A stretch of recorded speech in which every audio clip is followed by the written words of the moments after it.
What's up, party people? I hope you got a glass in your hand. You're ready to drink with us. Before we get into this episode, a little word from our sponsors. As usual, Laughable 2.1 finally out and fixed, because I believe last week we were like... last week we were like, don't download it. The news is it's fixed. So if you're listening to this episode right now, 2.1 is out and it's fixed. And the great part is everything's still the same, right? You can still favorite your favorite artists, your favorite podcasts, but now you can enable push notifications where you can get pop-ups letting you know when those episodes that you have that you're following or subscribed to are finally out and available for you to listen to. So that's pretty rad. It's fucking awesome. Yes, it is. But of course, you know, there's some people out there that don't want to listen on a fucking app. I know. And for those of you who don't want to listen on an app, don't want to pre-download it, you can listen to us on Demon Seed Radio every Thursday night, 5:15 Pacific, 8:15 Eastern, with the replays on Friday nights. And if you want to check that out, what's the website? DemonSeedRadioNetwork.com. And there's a bunch of other awesome shows on there. Do you guys like tits? Maybe? Simulated sex, maybe real sex. Oh, well, you should definitely check out the other shows because it's hot. Now back to our show. Yes. Like I said, I hope you guys have your glasses in your hands and you're ready to fucking drink with us. This week's episode is with Penthouse Pet of the month of June, Olive Glass. Olive is an interesting character. She's very interesting. She was sharing a lot of stories where I was like, this sounds like a movie, but it's not. It's real life. Yeah, she is honestly has one of the most interesting backgrounds in porn. Definitely, for sure. And not your typical average backstory. Her origins, if you will, if this was a comic. It's almost comic book level origins. Yeah, like definitely. It was very fascinating. It was good times for sure. And I hope you guys enjoy it. So let's knock it back and have a cold one, everyone. Cheers.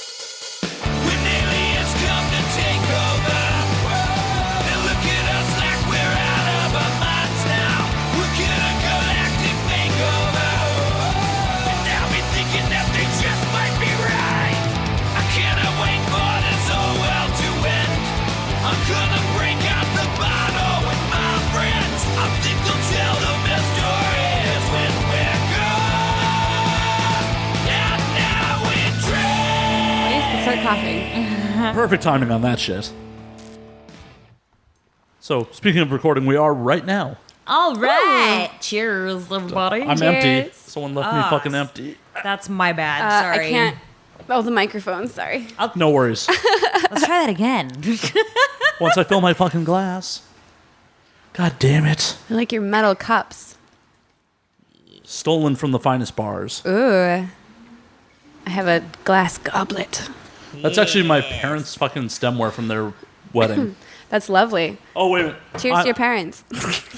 I'm lying. It's from my mother's first marriage. Oh, okay. Cheers, guys. Cheers. Cheers.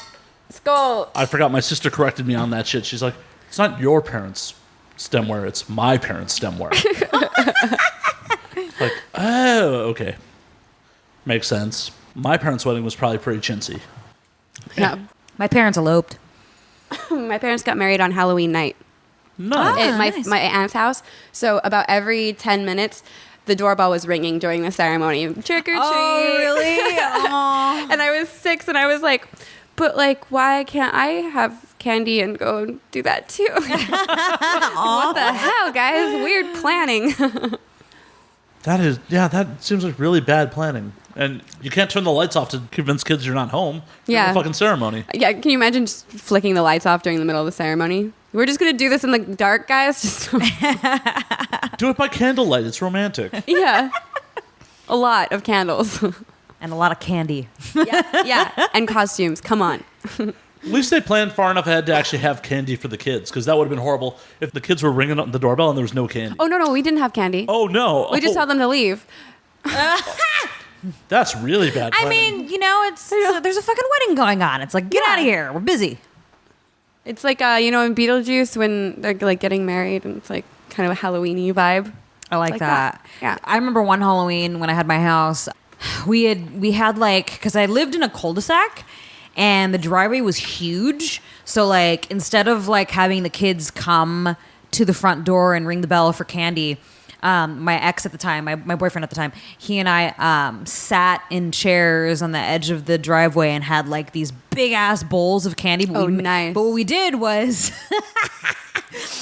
we went to the 99-cent store and bought like a shit ton of fucking condoms. You know, my God. you can get them for like $1 by the dozen. You know, and who knows if Cheaper by the dozen. I would not trust my dick to any 99 cent hell for no. a dozen Hell no. condoms. But that's what gave me the idea because I was like, wow, they sell condoms at the 99-cent store. Like you can get a box of 12 for $1. I'm like, who the fuck uses these things? I'm sorry, I'm just gonna keep making that joke because I think it's funny. It's just cheaper by the dozen. It's true, right? So we ended up buying a bunch of these from the 99-cent store and just threw the condoms into the mixed it with the candy. And so when kids would come, we would like throw it in their bags. Because when you were kids, did your parents ever like go through your candy and make sure that everything was like? Oh yeah, yeah. I only did Halloween like maybe twice, but that like every time my Yeah. parents were like check for razors in the apples Yeah, or and whatever, make sure there's and nothing like weird, right? yeah, and then usually they stole like half of it. For me. Yeah, Such a dick move. I know. Yeah. And it was also their anniversary night, so I feel like they felt entitled. That's right. Because your parents, My half of my candy. I feel like if the parents like went through the kids' bags from my house or whatever, and like they're promoting safe sex. It's such for the young ones. And if they can use it as like a water balloon or something. Yeah, they'll probably be like, "Mom, what is this?" It's a balloon, honey. Just throw it away. Hell, the cheaper ones are probably better as water balloons than they are as condoms. True. Yeah, totally. Cheaper than regular water balloons too. True. Actually, true. Also, Yep. yes. I can't really say that I tried them out because I was like, this is weird. You and condoms? Eh. Yeah.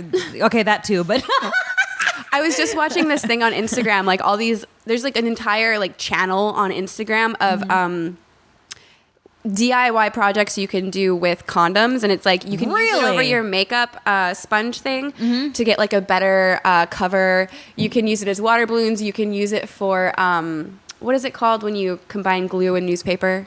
Paper mache? Paper mache. You can use it to like do paper mache projects. Like all this stuff you can do. You could, what is it? There was like one that was like how to boil an egg through it was like really weird. oh, probably to do like what's it Like called? poached eggs? Like poached eggs. Where you Yeah. just crack it in that. Yeah. Oh my God. It was so weird. I'm hoping those are ones without spermicidal lubricant on the fucking poached egg. Oh, yeah. I imagine not. Hey, it might be a good flavor. You never know. Cherry flavored poached eggs? Yeah, it kills Banana? all the sperm in your stomach. There's a group of people who would need that. I'm not one of them. Anyone else need spermicidal lubricant in their stomach right now? Anyone? Bueller? I guess none of us either. Oh, you got whiskey all down your front. Oh my God. Cruz's drink just came I'm not on. even drunk. What the fuck, dude? Well, now your cleavage is, so. It's like your fucking drink just shot all over you. It was a fucking money shot. What the fuck, Cruz? It was hot. We're talking about loads in the stomach, and then I just took a load of whiskey all over my chest. What the fuck, dude? Okay, clumsy Cruz at it again. All right, let's continue. I'm just gonna grab tissue. Yeah. Real quick, Cruz, before you run away from the mic, are you becoming like, one of them bitches where you drink like with they pour the champagne on you, that's how you drink it? Yes. That's like those cats that sit in the sink and just let the water pour on their heads and slurp it up. If it was champagne, it'd just be like me at work, when I work at the nightclub. Do your patrons often just pour champagne on you? Wait, where do you work? I work at a nightclub. Can I come? And, yeah, totally. I work at a nightclub, and every Saturday night, because Friday nights and Saturday nights are a little different from each other. Saturday nights, when I do bottle service, I go to the stage where the DJ is, and me and the other cocktail waitresses, we take a bottle of champagne and we shake it up and we do champagne showers into the crowd, and they're all about it. And then I'll sit there, and if I have some left over, instead of sharing it with the crowd, I'll just like drink it. Yeah, totally. Yeah, I can't really drink champagne because it gives me like a raging headache. I've tried for years to drink champagne, but I just can't do it, no matter how glamorous it is. But I think I could get covered in it and feel good about that. I'd hope so. I mean, there's only one way to find out. Yeah, have you had a champagne shower? I have not. I'm not much of a club goer, and I like my alcohol in me. Yeah, well, it absorbs through your skin. Science. Not the same way. It takes a lot of alcohol to get me drunk in the first place. The amount of alcohol it would take to get through my pores to get me drunk. I was gonna say Yeah. maybe you should do like a champagne enema. I was gonna say something about the champagne tampons that you put up your butt. It'll probably get you drunker faster. Or kill me. Okay, or that. Hey, 50-50 chance. One of them you'll get ragingly drunk and you'll have a great time, and the other way you die. Like, it's It's just how things work. I was just having this conversation with someone earlier about murdering me with champagne. No. Just the other day, we were talking about how people do they do all sorts of stuff through their butt. You know, like you can. I know about that. For like what you're saying, champagne, fucking tampons, shove it up your butt, whatever. Mm-hmm. People pour drinks up down their ass, I guess. And then sorority girls. A lot of people do drugs up their butts. No. Yeah. What, suppositories? That makes sense. Yeah. Because everything it hits you faster when you do drugs through your asshole. Like cocaine or like you could I've heard of people doing cocaine, but people will stick like for instance ecstasy pills up their ass. Molly seems like Molly. Yeah. I just feel like that would burn. No, it tingles. And not that I know. You say that with such confidence. but yeah, like people that do like weren't we just talking about this with Charlotte too, like doing like beer enemas and wine enemas and stuff like that, because everything absorbs faster through your butthole. Yeah. Disclaimer for the audience: please don't do this. Please don't die. Like, we're not saying this because we think you all should try it. I know, I'm all like, oh yeah, it hits you faster. Everyone's like, oh, I'm gonna try it. Yeah, no, this could kill you. Right. If you survive this, we're not saying you should. Tweet at us. Let us know how it was. Yeah, also be sure to take aspirin because you're going to be hungover. Yeah. But please don't do it. Yeah, but if you do, tweet at us. Yeah. Tweet at me. If you do it. I just full disclosure. Put a vodka tampon up my butt. No, don't do it. Just don't do it. Or disclaimer, rather, right? That was a disclaimer. Officially, and now we drink, supports alcohol going into your mouth, down your esophagus, into your stomach, being processed the traditional way. Yeah. But whatever you do in your own time is on you. Yeah. And Now We Drink is not responsible for any accidents that may happen to anybody that has listened to this podcast. We got to bring the party lawyer when he moves to California just on air just to make disclaimers for us. Yeah. Like, hey, you can... Where is my lawyer? Well, I really do have a good buddy of mine who is Carl the party lawyer. Cool. And he is moving to California finally, so... Yeah, it's amazing when. Make him a part of the show. Just he sits in the corner until like you really need him in something, and then he can just jump in and have like some really quick legal jargon, like small print, fine print. He's just like, these people do not recommend this in any way. Like, just and then go back to the normal show, and then he sits back in the corner. He's good for that. He's also... Because he's actually been on the previous, edition of the show. Oh, cool. And he told stories about picking up girls in Vegas and doing a ton of blow. So he's the party lawyer. He's the best. I have yet to actually party in Vegas. I've gone to Vegas. Like, I've worked for like Naughty America in Vegas and like Mike Quasar. Yeah. In Vegas, but I go in and I shoot and then I go back home and I'm always like, I want to stay at the Parisian Hotel and like go out, probably to like Old Vegas. Yeah, Fremont's a lot more fun. Old Vegas is more fun, and the drinks are definitely cheaper. Not by much anymore. Really? They're coming up on there? What? Yeah, the clubs, and since they remodeled a lot of those casinos, drink prices are up. Yeah, well, I used to be my go-to spot. I used to live in Vegas. Oh yeah, you both lived in Vegas. Yeah, I lived back then. I lived in between 07 and 09 is when I lived out there. Okay. So things were a little different, but yeah, I would never recommend living there. Visiting, totally fine. Living, not so much. Yeah. There are things I miss about living in Vegas, but that it's cheap. That's it. It's cheap. 24-hour everything. Oh yeah, I had a 5-bedroom house with a guest house in the back, like a full-blown guest house that was like its own apartment in the back, and I was paying probably $2,400 a month. Jesus. I had a 2-bedroom, 2-bath, about 1,300 square feet apartment I paid $800 for. No. Yeah. You can get a really cheap 1-bedroom there. That's why I was like, I'm getting this house instead. That's awesome. And I guess like with the distance to LA, I know performers who live in Vegas because there's so much work there, but also they said the housing was really cheap. But I honestly, like, I grew up on the border of Utah and Nevada, and and I love the desert. The desert's like my home. My heart is there. But like I spend couple weeks there and I feel like I'm going to turn into a human raisin, and I just can't Well, that's not one good thing for that me. sucked about when I lived out there. I spent most of my time indoors, like in the summertime, because I mean the winters are cold, but summer times, I'm like it's 110 degrees. I'm gonna just hide in my house. And then it's nighttime and you're freezing. But Yeah, it's like you stepped into an oven when you step outside during the summer. Yeah. Fuck Yeah. that. Like if I had to run to the grocery store, I'm like, why did I do this? Why did I leave my house? you know, like a fold down jacket. Like, Speaking of places to party that you really should check out, have you been to New Orleans? I have. I love New Orleans. I go usually once a year. I used to volunteer at the voodoo priestess's temple, and just go and help out and clean and Wow. donate to her and things like that. And I adore her, but I didn't really party there very often. I want to know more about this volunteering before. Oh, it was beautiful. The temple apparently burned down. I haven't been there in like a year and a half, but I guess the Did it temple burn down burned about down a year and a half ago? I think so. Maybe. No, wait. Wait a second. I see what I just did to myself.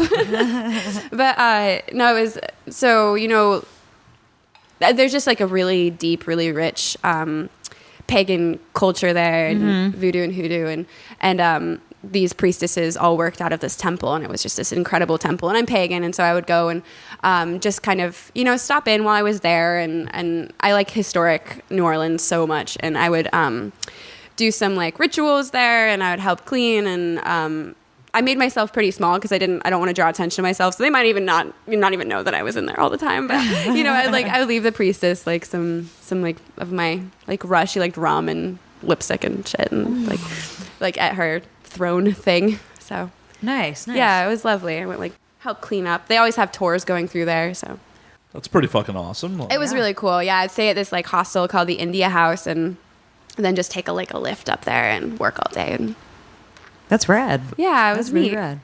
I love New Orleans. Oh, I love it there. Me too. I was just there last summer and last August. I was dancing out there.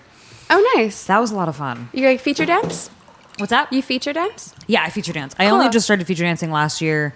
It was like 13 years in the making because Yeah. I've been. That's how long. 14 years ago, if you think back to when I first started. A lot of people were like, 'cause, it was kind of normal for a lot of girls to be feature dancing and stuff, and like everybody kept bugging me, and I just kept saying no, and then finally I gave in last year and was like, Yeah. fuck it, I'll do it. I was roadieing for my best friend, and then so now I do it, and I danced in New Orleans, and that was a lot of fun.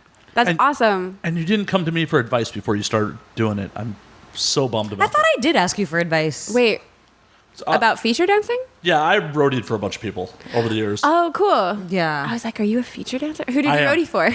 I've roadied for Tegan Presley, Joanna Angel, Oh, sweet. Andy Okay. Sandemus. Mm-hmm. Mostly those three. This is, And random other people at conventions. that Yeah. Don't need to be named. yeah. Well, that's awesome. Yeah. But yeah, I've been to a bunch of the clubs and done a bunch of that stuff. You know all about it. You're pro. Dancing in New Yeah. Orleans was fun because it's like a lot of tourists and stuff, so they all just Yeah. kind of roll through all the strip clubs and don't even know what the fuck's going on. I think some of them And they're don't just like, real- here's some money. And yeah, and I think some of them don't realize that there's like fucking porn performers that are like feature dancing and stuff like that because there's some people just kind of Yeah. when they're just there for vacation or whatever, they don't realize and they just end up at the strip club that we're at. they're like, they wander in off of Bourbon Street, and they're Yeah, just exactly. like, what's going on? I've That's been drinking exact- those blue alien drinks all day. Yep, and that's exactly where I feature danced when I was out there. It was on Bourbon Street at 3 different clubs. It was like the Hustler Club, the Little Darlings, and then the other one that's a branch of Hustler. It's Hustler, Little Darlings, and then what's the other one? Oh, Deja Vu. No, Deja Vu's its own thing. It's Hustler, Little Darlings, and another one. I can't remember what the third one was. I do know of Little Darlings, but I haven't been there. I don't think In New Orleans or in general? in New Orleans. In New Orleans, yeah. Yeah. They're all like very close to each other too. Cool. Yeah, because it's all in the same area. Yeah, it's like oh, it's right. Is it there, Bourbon right or is right it there. French? The French Quarter. It's on Bourbon Street. Okay, cool. Yeah, I spend like all of my time on the French Quarter, and I've been during the middle of the day. I went down Bourbon Street once, and I was like, I just feel like I'm contact wasted. Like I don't really day drink very much because I'm a bad day drinker. I just get like tired and want to nap. So I would like That's walk totally down. normal. Yeah. I was just like, I don't know if I can like whatever. They always walk around with those blue alien drinks that are like really It's big. you know what it is? It's all sugar. No, I know, and I'm like, that looks like the like chemical mixture for the worst fucking headache ever. Yeah. Can I swear? Is that Oh, on the show? totally. Okay, You cool. totally can. I'm like, oops. No. You got to keep it totally fucking PG-13. No talk of double penetration or fucking coming in people. No anal. This is a family-friendly show, Well, goddammit. I don't know what we're going to talk about then, because that's all I have to talk about. No, we just talk about making well, not making families, but the act that could make families. No, we're very. Oh my God, I think I'm on the right show. Welcome to the Planned Parenthood podcast. Oh my God. On this episode, we're going to talk about abortion. Or we already did that. how abstinence. We're going to talk about abstinence. Right? How you should wait till marriage, ladies and gentlemen. Yep. Just masturbate to your favorite porn star in the meantime. Yeah, because that's not sinning. Ideally, that's me, but just saying. Well, sorry, I met you in real life. You're out on... No, I don't masturbate to anyone I know in real life. Yeah. No. Yeah. It's cool. I mean, you can masturbate whoever you want to. God, I don't know where I'm going with that. But No, I just made it weird. It's cool. no, yeah, it's good. Weird is good. Weird is acceptable. I was introducing Olive to weird cartoons while we were waiting on cruise. Oh, what were you guys watching? Mike Tyson's Mysteries. Yeah. it Oh was my pretty good. God. It was really good. Watched a little Rick and Morty, a little of Mike Tyson Mysteries. Yeah. The one where he finds out the supercomputer is that one dude's brain, Bobby Fischer. Bobby Fischer's From brain. season 1, yeah. Yeah. It was very good. I He liked the pigeon. might have killed Gary Kasparov. Yeah. Yeah. I liked the pigeon, I think. Norm Macdonald. Yeah, Norm Oh my God, Macdonald. Norm I Macdonald. love Norm Macdonald. Norm Macdonald playing himself as a pigeon. Yeah, which sounding substantially more sober than normal. I wonder how they accomplished that. I wonder how they got him in a booth sober. They probably just locked him in the booth for like 24 hours and like fed him. Like, Wait, sober? Are you sure he was sober? no, not really, but he sounds like he is. Sober-ish. Norm Macdonald, you're amazing. I love Just Norm so you Macdonald. know. When was the last time you saw Norm on stage? Or In last February. he was annihilated, right? Yes, he was. Yeah, I don't think I've ever seen him on stage sober. Yeah, he was there with David Spade, Adam Sandler, a few others, and David was even making jokes about it. He was just like, "All right, Norm Macdonald, everybody, like he's drinking tonight." Like he got on and was just he wasn't actually making jokes. I think he was having a hard night, and he just went on and talked about how much he didn't like life. Oh my God. Until everybody was, at first people were like kind of laughing, like it was ironic, and then they realized that he was actually just like having a bad night, and we're all like, oh, Mark, should we be laughing at this? I don't know. I don't it was know. difficult. Yeah, I feel like that might just be his material.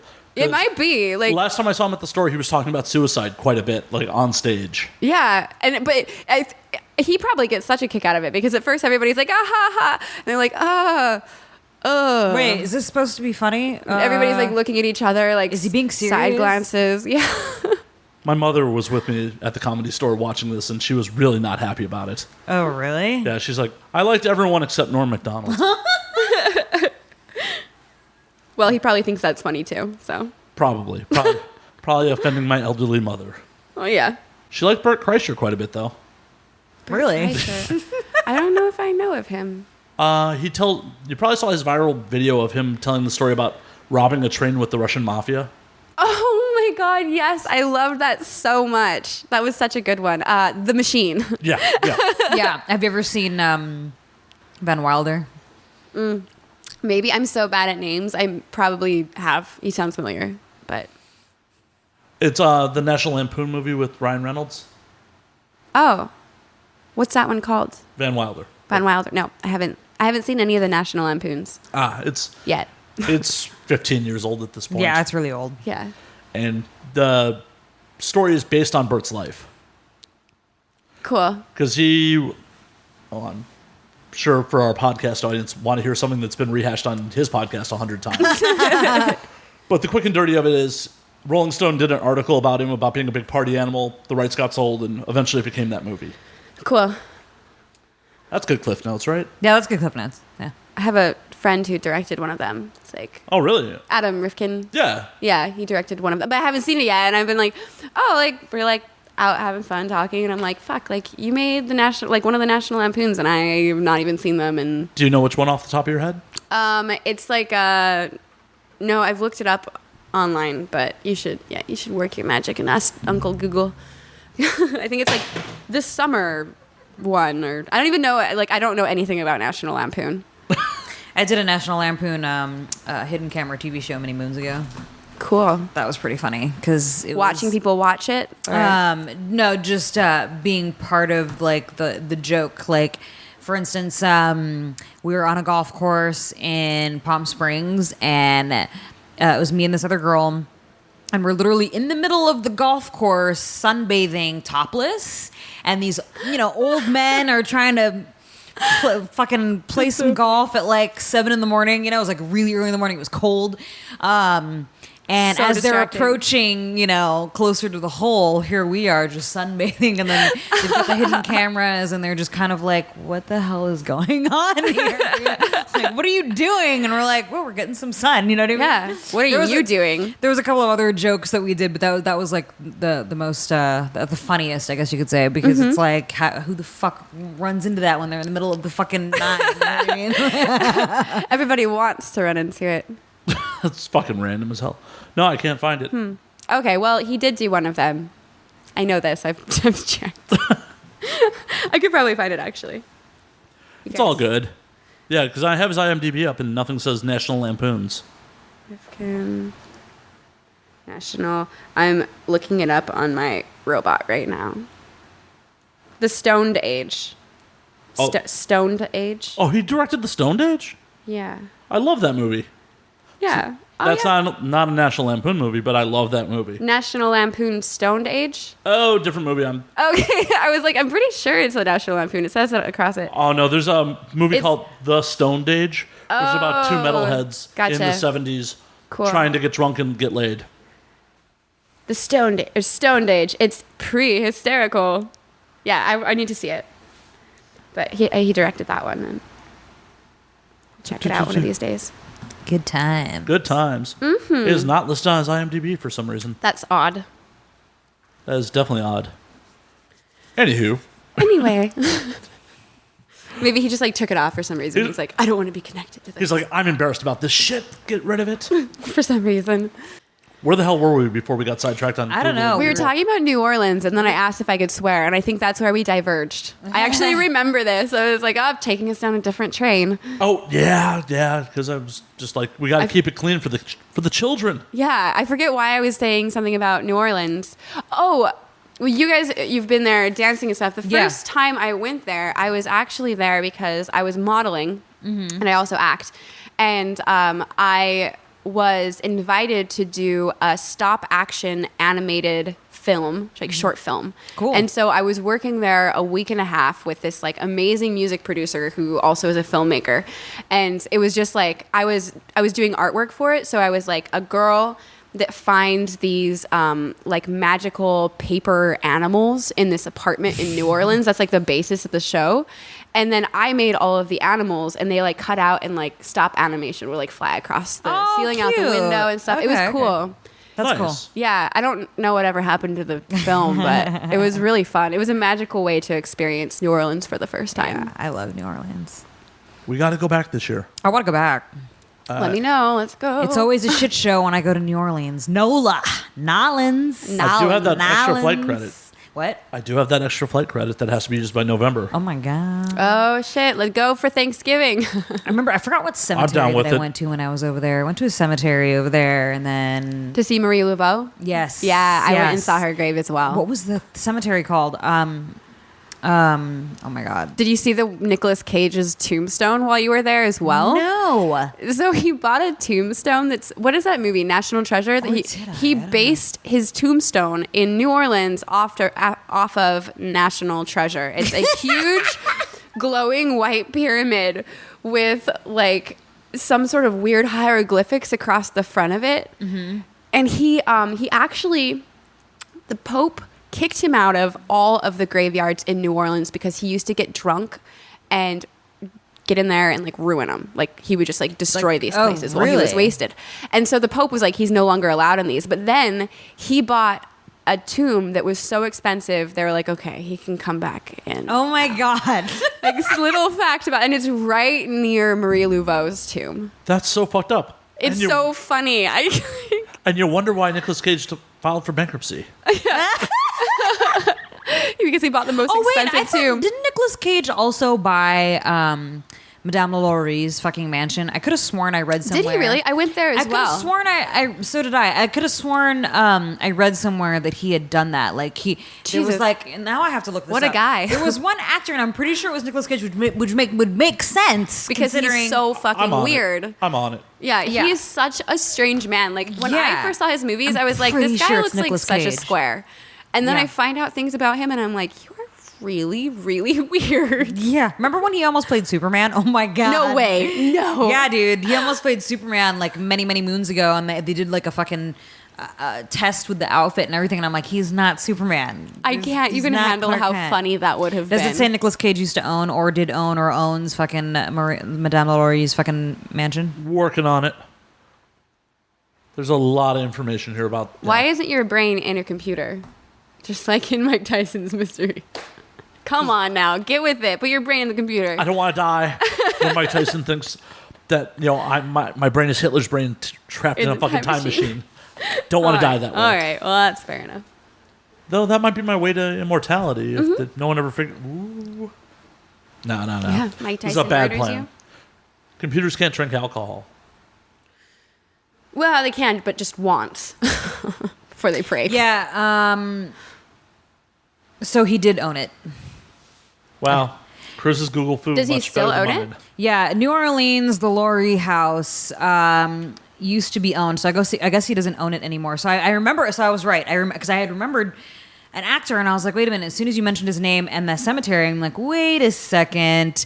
Pretty sure I remembered reading somewhere that he did in fact used to own that house, but he was trying to be very, very like hush hush about it. Mm-hmm. So it says here, the history is troubling even to Nicolas Cage, talking about the house. Yeah, I'd say so. The actor owned the home before losing it to foreclosure in 2009. I was about to make that joke. Yes. But didn't it get taken up by like the Historical Society or something? Well, it says here, he told the New York Daily News that in addition to the Laurie house being a fine architectural specimen, he was enamored with its ghostly past. Other people have beachfront property. I have ghost front property. That's what I always say. I have not experienced anything, but I like a bit of mystery, and the house has such a mystery to it. Some of the stories about it are pretty horrific, Cage said. As to why he wanted to own a home with such a gruesome past, he says, I'm a child of California and I would go to Disneyland quite a bit. I consider myself something of a son of Walt, and those memories had an impact on me. One of the greatest memories would be the Haunted Mansion at Anaheim in New Orleans Square, no less. So for me to have the actual thing was a childhood fantasy come true. Wait, it's based off of that mansion? No, it's not. Okay. No, it's not. In Disneyland, I was gonna say, that's have you kind ever of been like to messed Disneyland? up. I've been to Disneyland once. Okay, so Disneyland, there's Fantasyland, Tomorrowland, there's Yes. fucking I've been to the Haunted Adventureland. Mansion too. So when you go into there's an area called New Orleans Square, and in New Orleans Square they have the Haunted Mansion ride because it just kind of goes with the Yeah, I theme. love that 'Cause New area. Orleans is like the most haunted fucking city in the country. Blah blah blah. So what Nicolas Cage was saying, because people were asking him why do you own fucking this fucking grisly, like really terrifying historic history. fucking house, and he's like, well, when I was a kid, I'm from California, or I'm a kid And of I California. liked the Haunted Mansion. That was his reasoning. And he This said, is the man who named his child Kal-El. Kal-El. yeah, Superman's Superman. real name. Superman's real name is Oh, Kal-El. wow. Because he was going to be Superman too. Yeah, so good choices in Nicolas Cage don't necessarily go hand in hand. He makes amazing memes, though, I must say. Absolutely. Have you seen those videos on YouTube of him just like freaking out? Like it's just like these cuts of him in every movie beginning to cry, and it's like really, really funny. You just Google Nicolas Cage crying reel, God. and it's like it's magic. It's gold. You just I gotta love do Nicolas it. Cage. I will happily do it once we're off air. Yeah. I have to see this. I'm kind of curious. Mm-hmm. To think he's a Coppola. That's right. He is. Yeah, his real name is Nicholas Coppola. Is like Sofia Coppola his mother? Francis Ford is his uncle. Okay. God, I want to see this guy's family tree. Well, I can pull that up. All right, pull it up. We're doing this. Yeah, he chose the last name Cage after Luke Cage, the comic book character. He's a nerd. That's why I like Nicolas Cage. He's such a fucking nerd. I like him because he's so weird, and I just want to like. The more I know about him, the weirder he is, and I'm just like, I could get to know this guy better, like from afar, because, I mean, the Pope banned him from graveyards. Like who gets banned from a graveyard by a pope? By the Pope, I guess, because there's only one at a time. Because he sounds like he really fucking did a number on. Yeah, while they were filming National Treasure, he would get so fucked up, and then he would go and like literally smash tombstones. So Nicolas Cage is Francis Ford Coppola's brother, Floyd Coppola's son. And then Jason Schwartzman from Phantom Planet is also Francis Ford Coppola's nephew. No way. So wait, what does that make him and Cousins. Cage? Cousins, okay. Because Talia Rose Coppola married Jack Schwartzman, and Jason Schwartzman was born in 1980. Whoa. Oh, wow. So, yeah. So intertwined. Hollywood. I had no idea. Hollywood is just they're all cousins. Well, how do you think they just fell into fucking being famous? Yeah, exactly. It's not about what you know, it's who you know. Yep, who you're related to. Nepotism. Yeah. Maybe one day I'll have some famous offspring. And he is from California. He is a Cali kid, like he was saying. Mm-hmm. Well, yeah, he's a Coppola. Yeah. He was born in Long Beach. Interesting. What, were they slumming it? What? Long Beach in 1964? Was his family slumming it down there? 1964, you said? Uh-huh. Oh, wait, that's right. That's when he was born? That's right, he was born in Oh, 64. yeah. Oh. He's just 2 years older than my mom. I guess Or I 2 never years really younger than think my mom. about his age. I'm just like, he's just kind of Nicolas Cage. He doesn't have an age. Yeah, he had roles in Fast Times at Ridgemont High. He was a fry chef. As like a background actor. Fascinating. I don't know why I know that off the top of my head. I know, that's fascinating in itself. Information right there. I love how everybody's going to be learning so much about Nicolas Cage in the show. Nicolas Cage episode. We're just like, what else do we know about Nicolas Cage? Give us a shout out, Nicolas. We have the June Penthouse Pet of the Month on, and we're talking about Nicolas Cage. Yeah, we're talking about Nicolas Cage. Our priorities are so fucked up. It's great. I'm drinking wine and talking about Nicolas Cage in New Orleans. Like, I'm great. I have to catch a flight in a few hours. Like, I'm going to be feeling great. I'm going to have learned all this new information I otherwise would not have known. And as the old saying goes, you don't have to fly the plane, so you don't have to be sober. Oh, I'm flying the plane. No, it's my plane. No, just kidding. It's not my plane. Shit. Wouldn't Well, that be cool, though, if I was like, oh, no, this is my private airport. I'm going to fly my plane to Oregon and then Utah and then Colorado. Well, can I hitch a ride? I don't got shit going on. Yeah, you can hold on to the back end of the plane while I fly around. You know what? Okay, Ouch. so you know what else I found out about You're Cage welcome. here? So not only, okay, so you said that he got in trouble for like, you know, I guess defecating. Well, not really defecating, but Desecrating. Desecrating. I like defecating, though. Yeah, It's no, funny. desecrating. Sorry, that's the word I was looking for. Desecrating the cemetery. He said that he was arrested in New Orleans and charged with alleged domestic violence against his wife and disturbing the peace. Was that Miss Presley? Bad boy. But this is the funniest part of this whole fucking point. The $11,000 needed to bail him out was posted by Dwayne Dog Chapman, better known as Dog the Bounty Hunter. No. He is a bail bondsman. That makes sense. Yeah. It's just funny that they got fucking Dog the Bounty Hunter. To Such a fucking- small world. That's what the dude does. You know how much he bought that fucking mansion for? $3,450,000 in 2007. And how much did he sell it for at foreclosure? Yeah. Yikes. Well, according to the foreclosure, it said it was listed for sale in 2009, 2 years after he bought it for $3,550,000. Yeah, that doesn't mean it closed for that much. No. I don't know. Anyways. Yeah, crazy. Oh, Nick Cage. Oh, lovely. Well, cheers to Nicolas Cage. Cheers to Nicolas Cage. Whiskey and wine. Cheers. And everything Skull. fine. Oh, reach. There we go. Oh, there we Long go. arms. Yep, just all over the equipment. It's cool. Yeah, just pour it all over the electronics. That's where the whiskey goes. Or all over me, apparently. Yeah. Fuck's sake, I'm so I'd much sorry. rather have it all over you than all over this laptop.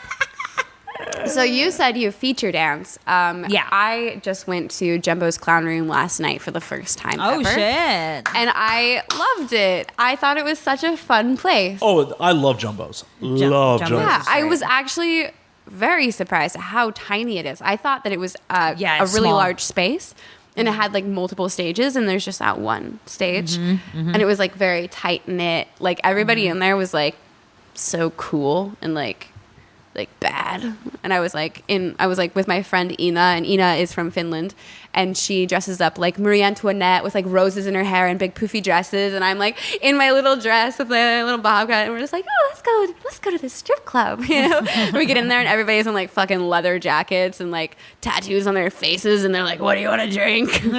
I would like a vodka soda, please. And it was just, there was some characters in there, and we were both we were also characters. That's fucking Great. amazing. Yeah, it was a fun night. We went out with Christiana Sin, Yeah. the Penthouse Pet Runner-Up of the year, and to a bondage ball on the 3rd, and that she was hosting, and it was insane. And we stayed up until sunrise, and I was like strapped to this thing, getting like electric shocked, and it was really fun. I was dressed up as a latex kitty cat. Cute. But on the 4th, I was so hungover that I couldn't move from my couch all day long. And Ina as well. She's staying with me right now. And we were supposed to go to this like porn star 4th of July pool party. And I was like, I literally can't move. I can't even like walk down the stairs right now. I'll tell you how I spent my 4th.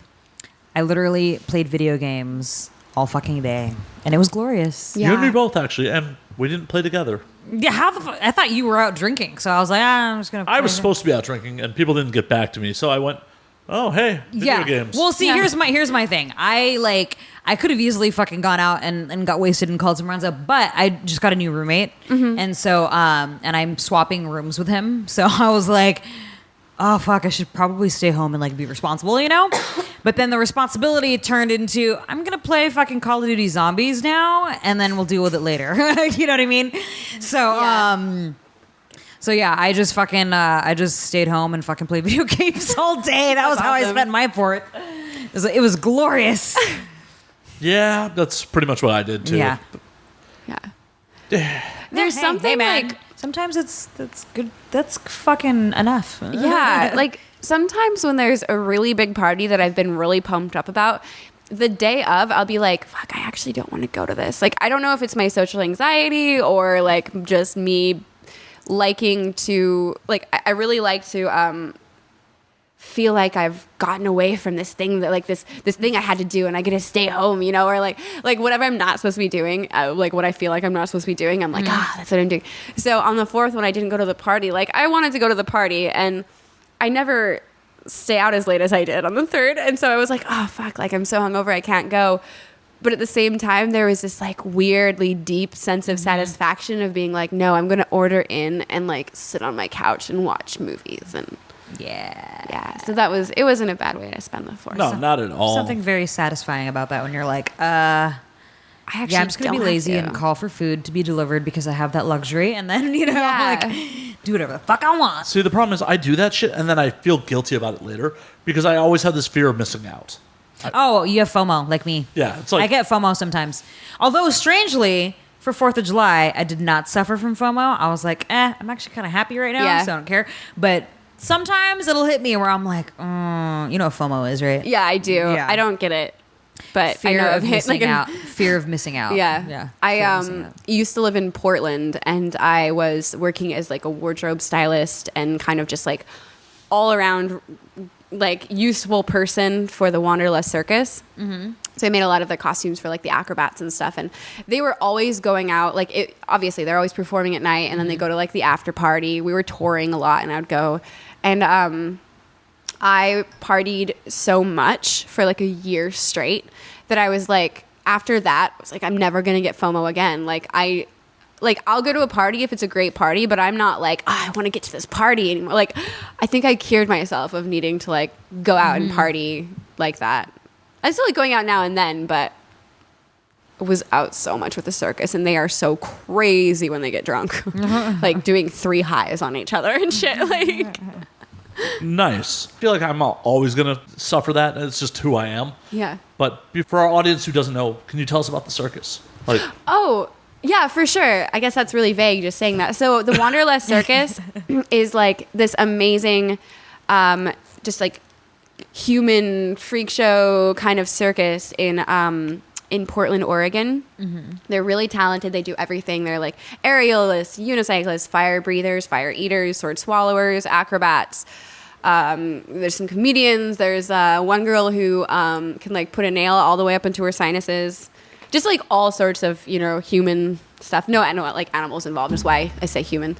And I was dating the leader of the acrobat portion of it for a while. And I've worked as a wardrobe designer and a wardrobe stylist a lot in my previous life. And so they needed one, and I just became their like wardrobe stylist. And then it was just really convenient. So I started touring with them because we were dating and I was making their clothes. And so they toured the West Coast from like Vancouver to California, doing like festivals and performances, and it was really cool. I mean, I basically ran away from New York as like life as a full-time like mainstream model and joined the circus for a year.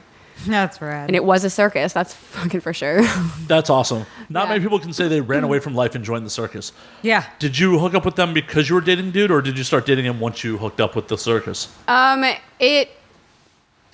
I started dating him first, I believe. And then very quickly it became I was also making clothing. Excuse me. And because they needed somebody and I was there, and yeah, it was just really convenient, and it was so exciting up until I would say the last couple of months, and I was like, I am so tired and my nose is starting to burn off of my face from the amount of cocaine I've done. So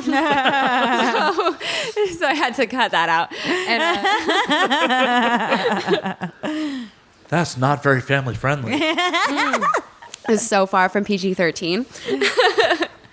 Gonna get us kicked off air.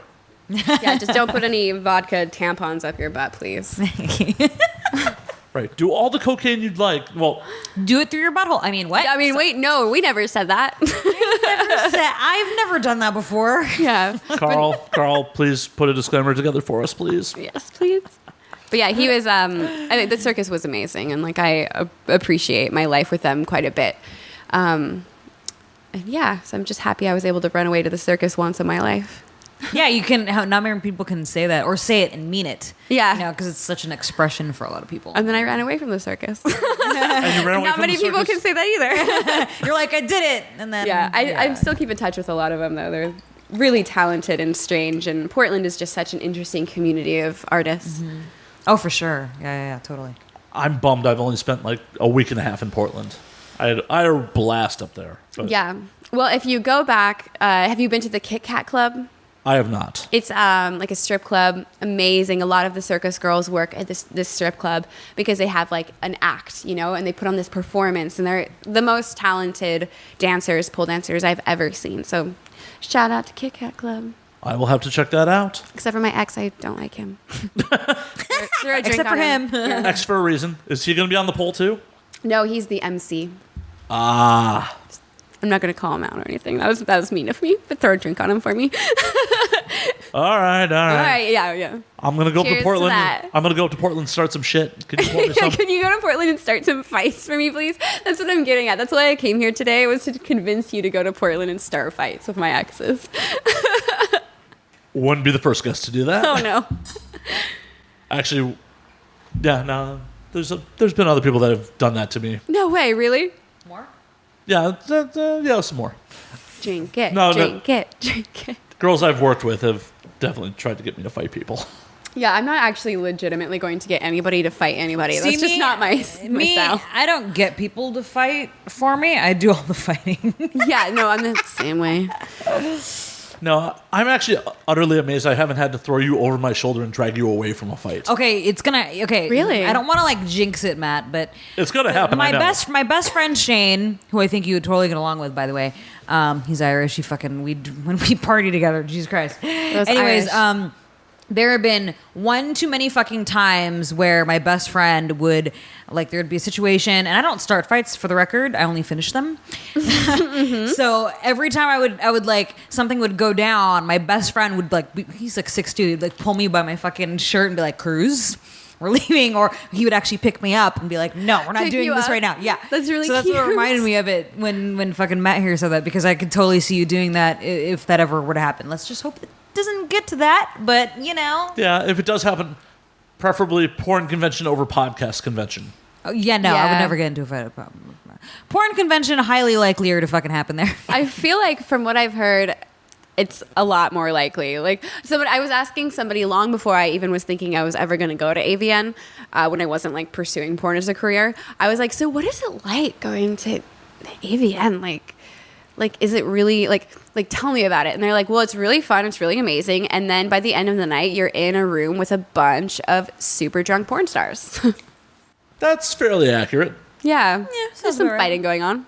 But I haven't been, and I'm super excited to go. I just really am excited to buy dresses to wear. I know that's so silly, but I'm like, I've already like gone shopping for my red carpet dresses. I'm like, AVN, porn is like high school, and AVN is like the prom. yeah. You know, like, who am I gonna I walk didn't in the red ever go to carpet? prom. There was no prom when I was in school because I didn't go to a normal school. Oh, shit. Okay. And so I just really like dressing up. I also, as a wardrobe stylist, I collect and alter a lot of vintage clothing. And so I have literally a closet full of vintage ball gowns. Not kidding you. And I just want to wear some of them. Well, AVN red carpet would definitely be your opportunity. Yeah. But before we get too much further, I don't want to leave it on the table about your high school experience. I'm kind of curious. Oh, yeah. Okay, so I did go to 2 normal high schools, 1 abnormal high school. My first high school was in Lexington, Illinois. It was an amazing high school. Where the hell's Lexington? It's near Bloomington Normal. Okay. And then I was in a high school in Grasville, Utah. Also a really tiny, weird town. But then my family is part of the easiest way to put it is very close to an FLDS community. It's back in the 40s, the Mormons, the like traditional Mormons split off into the FLDS and then what my family is. And it's so specific, I don't want to like give away names or anything, but so I grew up in kind of like a commune on the border of Nevada and Utah. Like, do you know Tom Green, the polygamist? I know Tom Green, the comedian. That's Yeah, it. not 2 different dudes. I mean, I'm sure Tom Green, the comedian, is carrying on multiple wives. Yeah, probably, yeah. But like that community, so my family is like had started this branch of that, like an FLDS prototype, if you will. Is prototype the right word? I don't think it is. Whatever, a version of FLDS on the Nevada border, and so I grew up. I went to high school for a little bit in one of these places, and I really didn't fit in like at all. And so I got excommunicated, and I didn't have a prom there. So you got excommunicated and then ran away to New York? No, so when I was 16, I left home. It wasn't really that I ran away so much as I was like, I'm out of here. And they're like, chill. And I was like, okay, bye. So it wasn't like I ran away. Then I joined like a really shitty metal band. Like I don't know. You'd never have heard of it. Tell me, I love shitty metal bands. I think it was like, we went between a bunch of different names. It was like Fire at Night or like Shotguns in the Morning or like something like that. It was like really like, and I was the manager and the drummer. What was the sound like? What would you compare it Bad. It was just bad. It wasn't. But like, was it death metal? Was it thrash? Was it it was progressive? more death metal-y. Like Metalocalypse was our like inspiration. Like fucking amazing. So it was kind of like we were going for that, but we were also going for sort of like a Western edge. Like old cowboy music, but combined with death metal. to? Wow. That's an interesting mix. Yeah, it was. And we ended up like I was the manager. I tried to get us booked places. I was 16. They weren't going to let us into a bar. Like we were all under 21, and no cafes really wanted death metal playing in their cafe in the middle of the day, scaring away everybody. So we ended up like playing at like rest stops and like in front of. I remember one specific place. Like I think in like Ohio. We played in front of a Walmart. And this one drunk dude came up and was just like, "You guys are the best band ever." like, shout out to the people who aren't sheeple, man. And like gave us like 50 cents. And that was like the most money we made from our band ever. Wow. Yeah. Wow. Okay. So how many years were you on the road with them? We were on the road with them for me and my boyfriend at the time for probably a year and a half. And then we found out that everybody except for me and my boyfriend, this story just gets so insane. I'm just going to sound like I'm lying. So we had this big tour bus. Well, not a big tour bus, but like a van, right? Right. And we were touring through Idaho, West Yellowstone with this crew, these people that were on the band as well. And they were like, by the way, we're neo-Nazis and we have guns in the back underneath the seats. And we're like, fuck. It's making me think of Green Room now all of a sudden. Right? And then we ran out of gas in West Yellowstone and we were just stuck there. And this is when we found out they were like Nazis, basically. They were like, so you were living with Nazis for a year and didn't know it? well, I was 6. I didn't know anything. Like, I didn't know this. Like, I would not have. I don't remember them being like, fuck everybody but white people. Like, I don't remember that happening. And I think I was just so naive that like any reference towards it just went right over my head. I grew up in like a commune. Like, I don't know. Was your boyfriend a Nazi? No. Oh, okay, he was like this beautiful transgender person that like. Aww. Like, that's really weird that the Nazis would take him on the road. well, they didn't know. Like, like I told you, it's like so weird. And I think my memory of it is also like really weird. I Because mean, it you was were such 16. a strange How old are you now? time. I was 16. How old are you now? 27. Are you trying? Okay, yeah. So So- like, we're like talking a decade. Yeah, 11 Yeah. years ago. Yeah, 11 years ago. Everyone was stuck in a van. No one. It sounds like a crazy reality show. We're going to stick Yeah. a transgender person, Yeah. a future porn And it star, was and a bunch of insane. neo-Nazis in a van. It was Yeah. insane. So we toured around with them until we found out this. And then we literally, like, they were sleeping in a tent outside of the van. And we went to this gas station. We're like, can we please have some gas? Like, we're afraid we're going to, like, get shot by these people. Gave us some gas. We left in the middle of the night.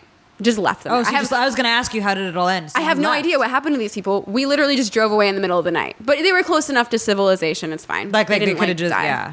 But we also, Damn. like, I don't care about what happens to Nazis, quite honestly. Right, so. no. Did you ever see the movie The Green Room? No. Oh, you totally should. You need to watch it. It's a horror movie. After telling this story, it just completely made me think about Green Room. It's an amazing fucking movie. It's got fucking, what's that actor's name? Patrick Stewart. No, Patrick Stewart's in Patrick it. Stewart, cool. And the guy who died, what's his name? Anton. He has like a fucking... He played Scotty in the new. No, not Scotty. Not Scotty. Fucking not Scotty. He played the Russian in Star Chekhov. Trek. He Chekhov. played Chekhov in the new Star Trek. Oh. Yeah. Didn't he also play The Grinch?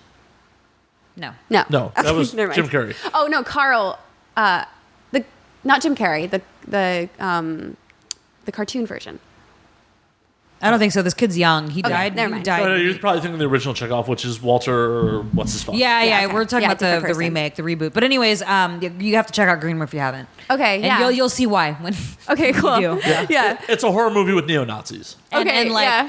punk rock. Cool. I mean, not whatever. Yeah, it's so funny. I like never talk about this because it's so like it sounds so far fetched, but I think it's the wine guys you're getting me to. No, it's okay. I Really. share a lot of stories on this podcast that people might think are far fetched, and I'm like, no, can't make this Yeah, up. but so. life is far fetched if you think about Yeah. it. Like, you know, As long as you're not, clocking a 9 to 5 and trying to pump out 2.5 children behind your white. I don't know. picket Have fence. you ever seen The Office?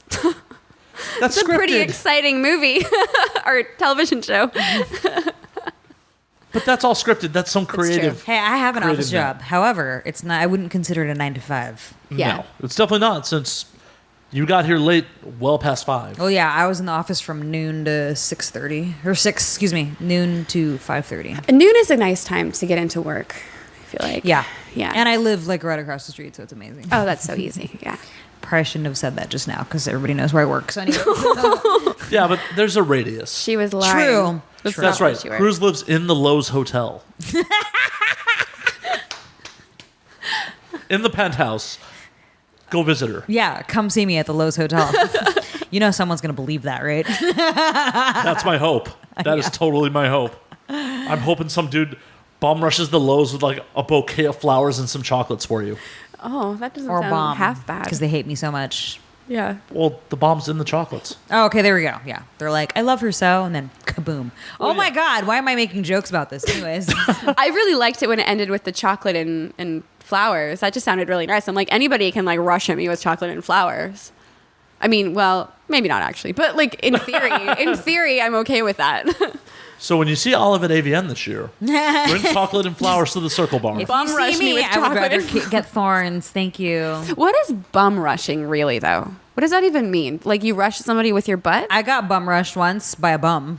Oh, is it like He a bum literally rushing you? came behind me and punched me in the back of the head. Ooh, It was- not flowers or chocolates. Nope. And I called that bum rushing because the bum rushed me and Okay. pow. I always imagine somebody like running at you backwards with their bum. I don't know. I think we're going to find out the true definition of why it's called bum rushing. Asking. I'm getting the history right now. Cool. I'm very interested in this. Very, very interesting. But yeah, so I toured around the U.S. and then I moved to Salt Lake City. You ran away again. from the Nazis. Ran away from the Nazis. So it appears to derive from two words. The German bummer, a high-spirited, irresponsible person. I didn't know bummer meant that. A bummer. Interesting. Bummer. You don't think high spirited. Like a No. bummer, you think like a party pooper. Well, yeah, like, Right. oh, that's Def- such a bummer. Yeah, definitely not high-spirited. That's so high spirited. And the Old English word bum, which for 4 centuries has been slang for both a drunk and buttocks. Right. And as for hobo, the word hobo has uncertain origin. So that's where all the meanings of bums come from. Hobo has an uncertain origin. Where could that have possibly come from then? I'm fascinated by this. I'm going to Google more. Okay. This is what we do when we get drunk. We look up the meaning, the original meaning of words. What is it? Etymology? Is that what it's called? Yeah, the etymology of words. We're a smart show. Yes, we like to talk about smart things. I don't know why I said that in A hobo is a accent. migrant worker or homeless vagabond, especially one who is impoverished. Homeless vagabond. Homeless Hobo. Right? Wait. Vagabond. No. Yeah. Homeless vagabond hobo. I'm word- reaching here. The term originated in the western, probably northwestern United States around 1890. Unlike a tramp who works when forced, and When forced. and a bum who does not work at all, a hobo is a traveling worker. Okay. So a hobo and a bum is not so not- Homeless bohemian? I don't know what the I don't know. Well, I just looked up bum rush, and I mean, obviously the definition just says sudden force or barge one's way into. But then there's an Urban Dictionary definition of bum rush, which is to run full speed into somebody and body slam them into a brick wall, chain link fence, or similar immovable object. Okay. Here's an example. Dude, I just got bum rushed on the corner of East 9th and Euclid Avenue. Well, Who does that? maybe bum rush comes from if they're traveling workers that they rush to the front of the line for the job. Maybe. Yeah. Well, I take back my statement about wanting to be bum rushed with flowers and chocolates. That just seems like they could just give them to me. That would be nice too. Yeah, just Politely, calmly. get on one knee. Not gonna lie, and I don't mean to sound like an asshole, but sometimes when like fans give me like anything that's edible, Oh, I'm yeah, always- I don't. I'm Yeah. Sealed so chocolates. scared Not even to then. eat it. You can use syringes. I'm sorry. I'm like so like suspicious. No, someone sent me. Okay, the most random gift I've ever received in the mail was a 6-pack of like sparkling water. You know, like San Pellegrino or what's the other one? Anyways, so random. Sparkling water. And I remembered receiving it, and I was like, why do I have? I mean, I like sparkling water, but I was like, why Yeah. did he send me a fucking 6-pack of And then like I was like, I'm not gonna drink it because, like you said, you can. Yeah. You know what I mean? Well, with sparkling water, if it was flat, that means they syringed it. True. But like people can be chill as fuck and they just want to send you some sparkling water. That's a thing. But at the same time, there's that like 1% chance or however many percent chance that like I watch too many they're fucking forensic with files, you. man. I watch too many forensic Well, files. we're both girls who have to deal with people harassing us probably on a regular basis. You know, so speaking of syringing stuff, right? I saw an interesting episode of Forensic Files once where I don't know what makes people think this is a smart idea, but what they ended up doing was they syringed something in the drugstore. yeah. Like there's like a 1,000 chance that the person that you think is going to go to the store and need this particular fucking thing, like let's say aspirin for the sake of the argument, right? Or for the story, sake of the story, excuse me. or whatever it was that they did. I'm gonna have to look this story up exactly, but like, what makes you think that it's like thinking, oh, I'm gonna like make my husband really sick that he's gonna want aspirin, just for example, right? Yeah. So what I'm gonna do is I'm gonna go to our local CVS and grab the fucking one of the aspirins from off the thing and like taint it and then put it back on the shelf because and then he's gonna go get that he's next gonna one. go get that exact one. Like, this was what was the craziest part of this whole fucking story. So this person thought that was like gonna work, and then somebody else ended up taking it, and then they got sick, and then it just trailed back to that person. So generally how those murders go is they taint multiple ones at the store and then poison a supply at home, therefore trying not to make it look like it was a direct murder, that it was just faulty packaging or... Except in this episode, that's not what they did because they were stupid. The person that did it was Right. stupid. That was my point. They're a fucking Yeah. idiot. Right, a smart person... Well, syringing people's medicine is stupid, regardless. So, Yes. yeah. Yes. Don't try this at home, Also, kids. yes. Also, yes. We're just full of good ideas today. But I mean, but what Matt said, that if they wanted to get away with it, that's what they should have done. Sorry, go yeah, ahead. make it look. They like still didn't get away with it. That happened. No, they didn't get to away with it. But I'm saying, yeah, they're fucking stupid. Like, what makes you think your wife or husband is gonna grab that one? You have to be retarded. Like, anyways. I remember. Oh, go ahead. No, go ahead. Go Okay, ahead. so do you know Coheed and Cambria? Yes. Okay, so I'm like a super big fan of Coheed. Especially when I was younger, I was like super big fan of Coheed and Cambria. I really like these guys. And I went to a few of their shows, and I went to like a meet and greet. And at the meet and greet, we were like standing in line. I think I was like 17, 18 at this point. And some dude in front of me had like a cake that was like made up with, the guillotine from the first album. I never know the album covers.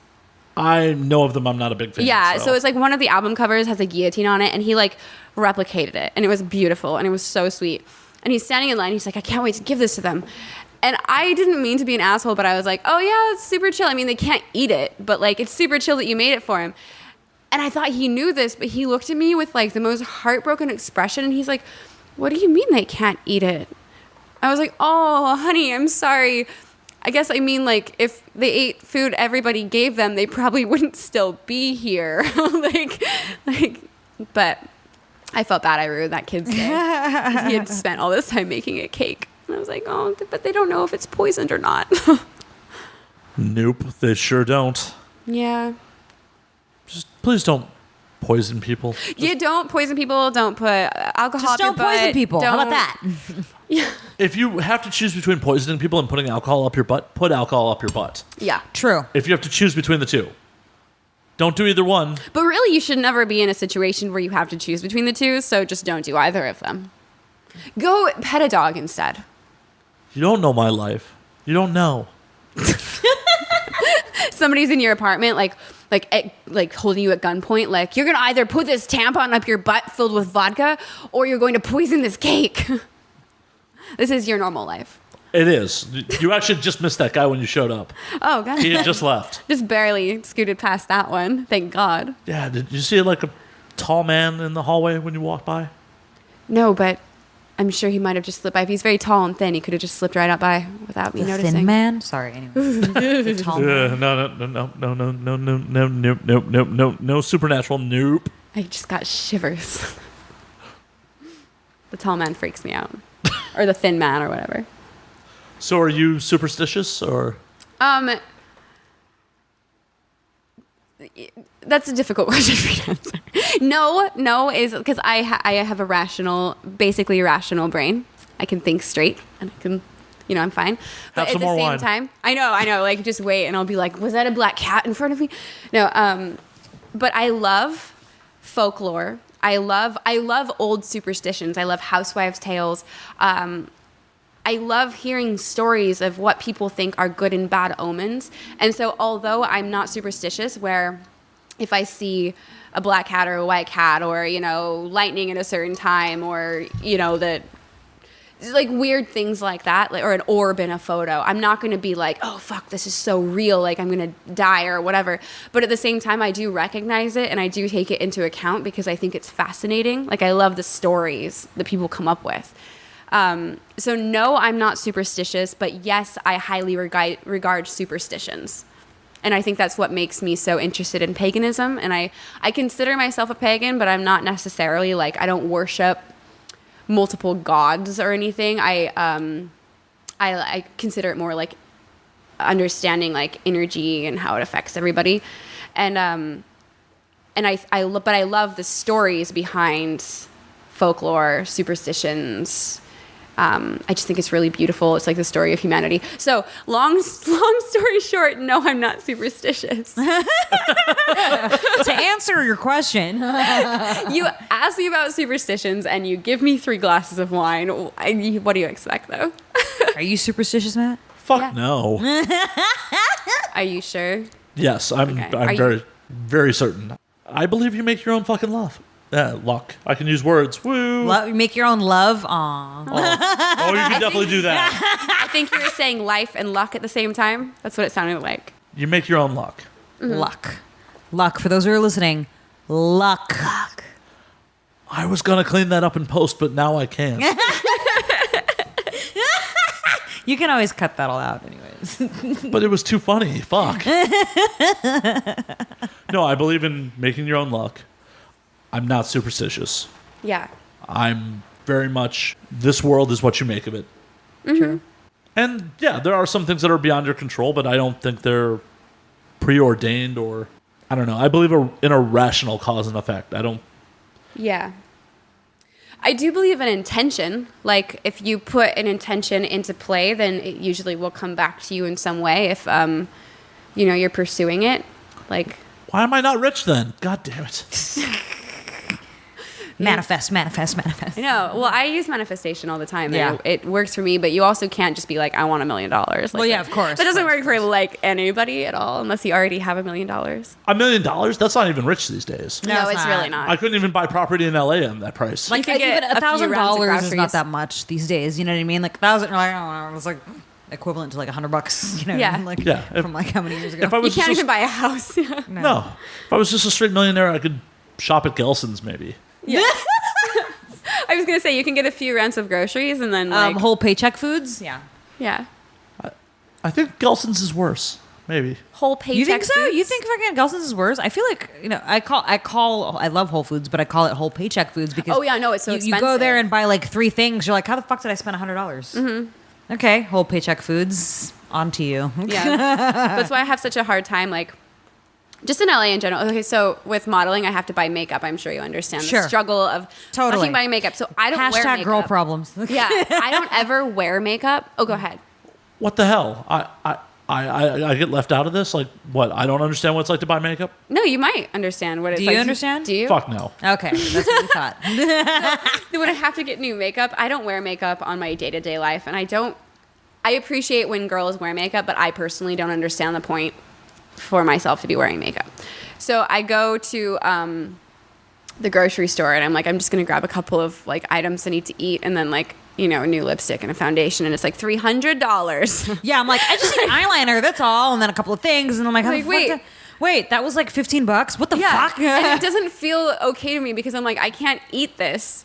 Yeah. I'm not gonna paint with it. That's why I don't. That's why I've finally like embraced not fucking wearing makeup all the Yeah. time because it's. I mean, plus I'm older now, and it's just kind of like, big picture. A lot of the girl. Okay, for example, a lot of the girls that do wear makeup all the time, it's because they feel like they need to because they feel like, oh my god, no one's gonna think I'm hot. But I feel like you're beautiful without makeup on, and like I think there's a lot of women that I know that look sometimes even better without all the makeup. You know what I mean? Yeah. And I've finally like just in the past like 2 years, have finally embraced like I'm not gonna fucking wear makeup. I don't care. Like right now, you know what I mean? Well, I think, I feel the same way. A lot Right. of women want to wear it because it makes them feel just like Yeah. more powerful, and, more attractive. And I don't give a fuck if you want to wear it, wear it. But I'm just saying, personally, I feel like a lot of these women look pretty without them. Yeah, but I agree. But my whole point in what I was gonna say was that like part of the reason why I'm like finally deciding that like I just don't want to is because when you the more you use it, you're like, fuck, I'm running out of eyeshadow and this stuff now. I need to like refill. Fuck. So the less I wear, the longer it lasts. yeah. Yeah. For and when I me, actually it's do like need them. the look, my aesthetic, if you will, if you're going to Tumblr talk, right? If I'm going to Tumblr talk, is I really like the sort of soft, like little to no makeup. Like I honestly think women look so beautiful with absolutely no makeup, no matter how Right. shiny your skin is. Like because I always have like I'm oily as a little fuck. acne going on. Like that's a normal thing for me and always has been and always will. But like Same. somebody once compared it to freckles, and I always thought that was so nice. It's like, okay, so you don't judge your face so harshly. Like, you're gonna look back at it when you're 80 and be like, wow, I was so fucking beautiful. And like the acne goes away, your freckles go away, they change. You know, they change places. Like, so I just don't wear makeup because I feel like this is just what I look like. But some women, it's empowering, and I get that. For sure. Yeah. For me, it's empowering not to wear makeup. So what do you think about makeup? Oh, I was just about to say, I feel the same way about razors. That's why I don't shave very often. Yeah. I use like 2 razors a year. Wow. Yeah. Yeah, because like, when was the last time you saw me like without a beard? True. I don't think I've ever seen you. I don't think for as long as I've known you, I don't think I've ever seen you without a beard. There are pictures. There is photographic proof. Like, you know, my roommate. He knows my roommate. Fucking. Did you see him? Yeah, I saw him when he came back from court. Oh yeah, that's right. He had like no facial hair. I'm like, Jesus Christ, night and day. The last time I was clean shaven, I want to say it was 2013, and that's because I shaved down to a handlebar mustache for that Wood Rocket role. I could see that. It wasn't a very good handlebar like, mustache. What was the Good role that you needed to have a facial fucking handlebar mustache? I played Jesco, the redneck, for Naked in Public. Were you naked in public? I was not. Oh. It was Damon and Veruca James had a series on Wood Rocket called Naked in Public, and I played a redneck who, for the 4th of July, taught Veruca James how to shoot guns. Cool. And if you watch that clip, it's fucking amazing because Veruca had never shot a gun in real life, and we used real guns. So when she fires that first round, the look on her face is completely authentic. It's because she had no idea she was shooting a real gun. No, she knew she was shooting a real gun. She just never had. Oh wow. What Okay, kind of I was gun gonna was it? say. I was like, It was an M&P40C. Okay.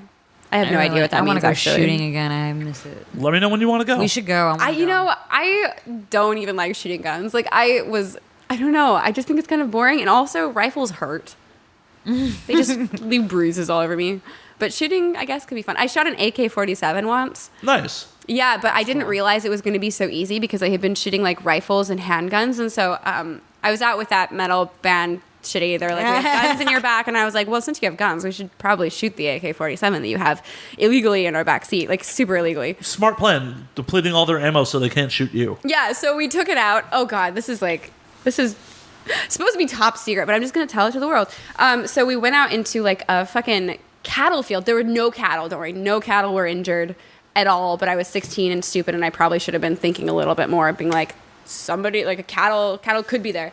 And I took the AK-47 and shot it, and it was so easy that I shot, like, almost an entire round on accident. Like, I did the spray shooting because I had no idea. Because, you know, rifles are like, boom, boom. And then this automatic weapon is just like, like, terrifying me. And that was the last time I was really interested in shooting a gun. I was like, I could have killed us all just now. Well, I'm glad you didn't. This would be Me a very too. boring show without you. Thanks. I wouldn't be Penthouse Pet if I had died when I was 16 by AK-47, so. No, but I'm sure you would have been famous in the news. Oh, yeah, I'm sure. Yeah. Especially in, like, rural Idaho, wherever you were when you're shooting. Yeah, rural Utah, same diff. But, yeah, that was the last time I was clean shaven. Oh, 2013. Yeah, 2013. I imagine you got rid of the handlebar mustache after. Oh, the minute the shoot ended, that's why I was completely clean shaven. No, it wasn't very good. Like, I fucked up when I was shaving. It was a little uneven. Oh, right. Didn't want to keep it. No, it was not a good look for me. Well, you know what we could do with this show and make it extra exciting? We could shave you into handlebar mustache right now. Do it. Just kidding.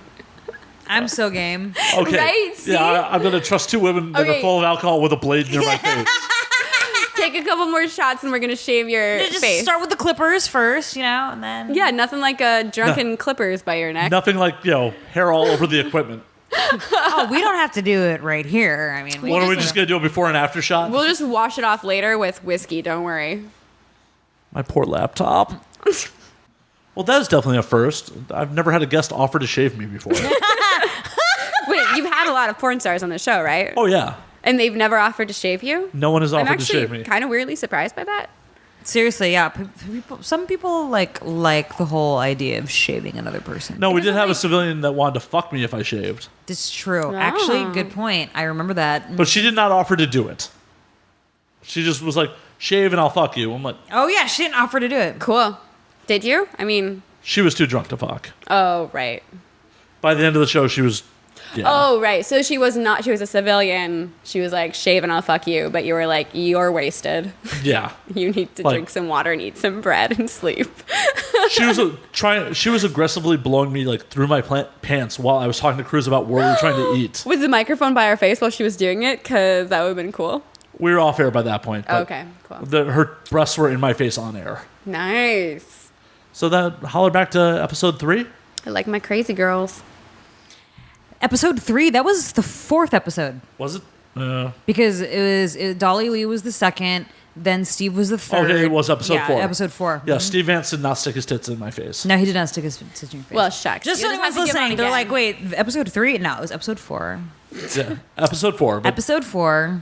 yes, once we got off air, she was aggressive about my penis being in her mouth. She Cool. was, yeah. Well, okay, so, he's had a lot of porn stars on this show, right? Like, Yeah. before we rebranded, whatever. And we have this civilian girlfriend of mine on the show, and that's like, to your fucking knowledge, the wildest show you've ever done.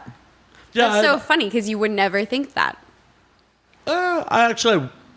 I don't know. Civilian girls are actually a lot more pent up energy than porn stars do. Yeah. And Because there's we a lot get- of, we and I get to, like, work and I out have that a lot of energy. civilian girlfriends that are like freaks where I'm like, you should do porn. I'm like, nope.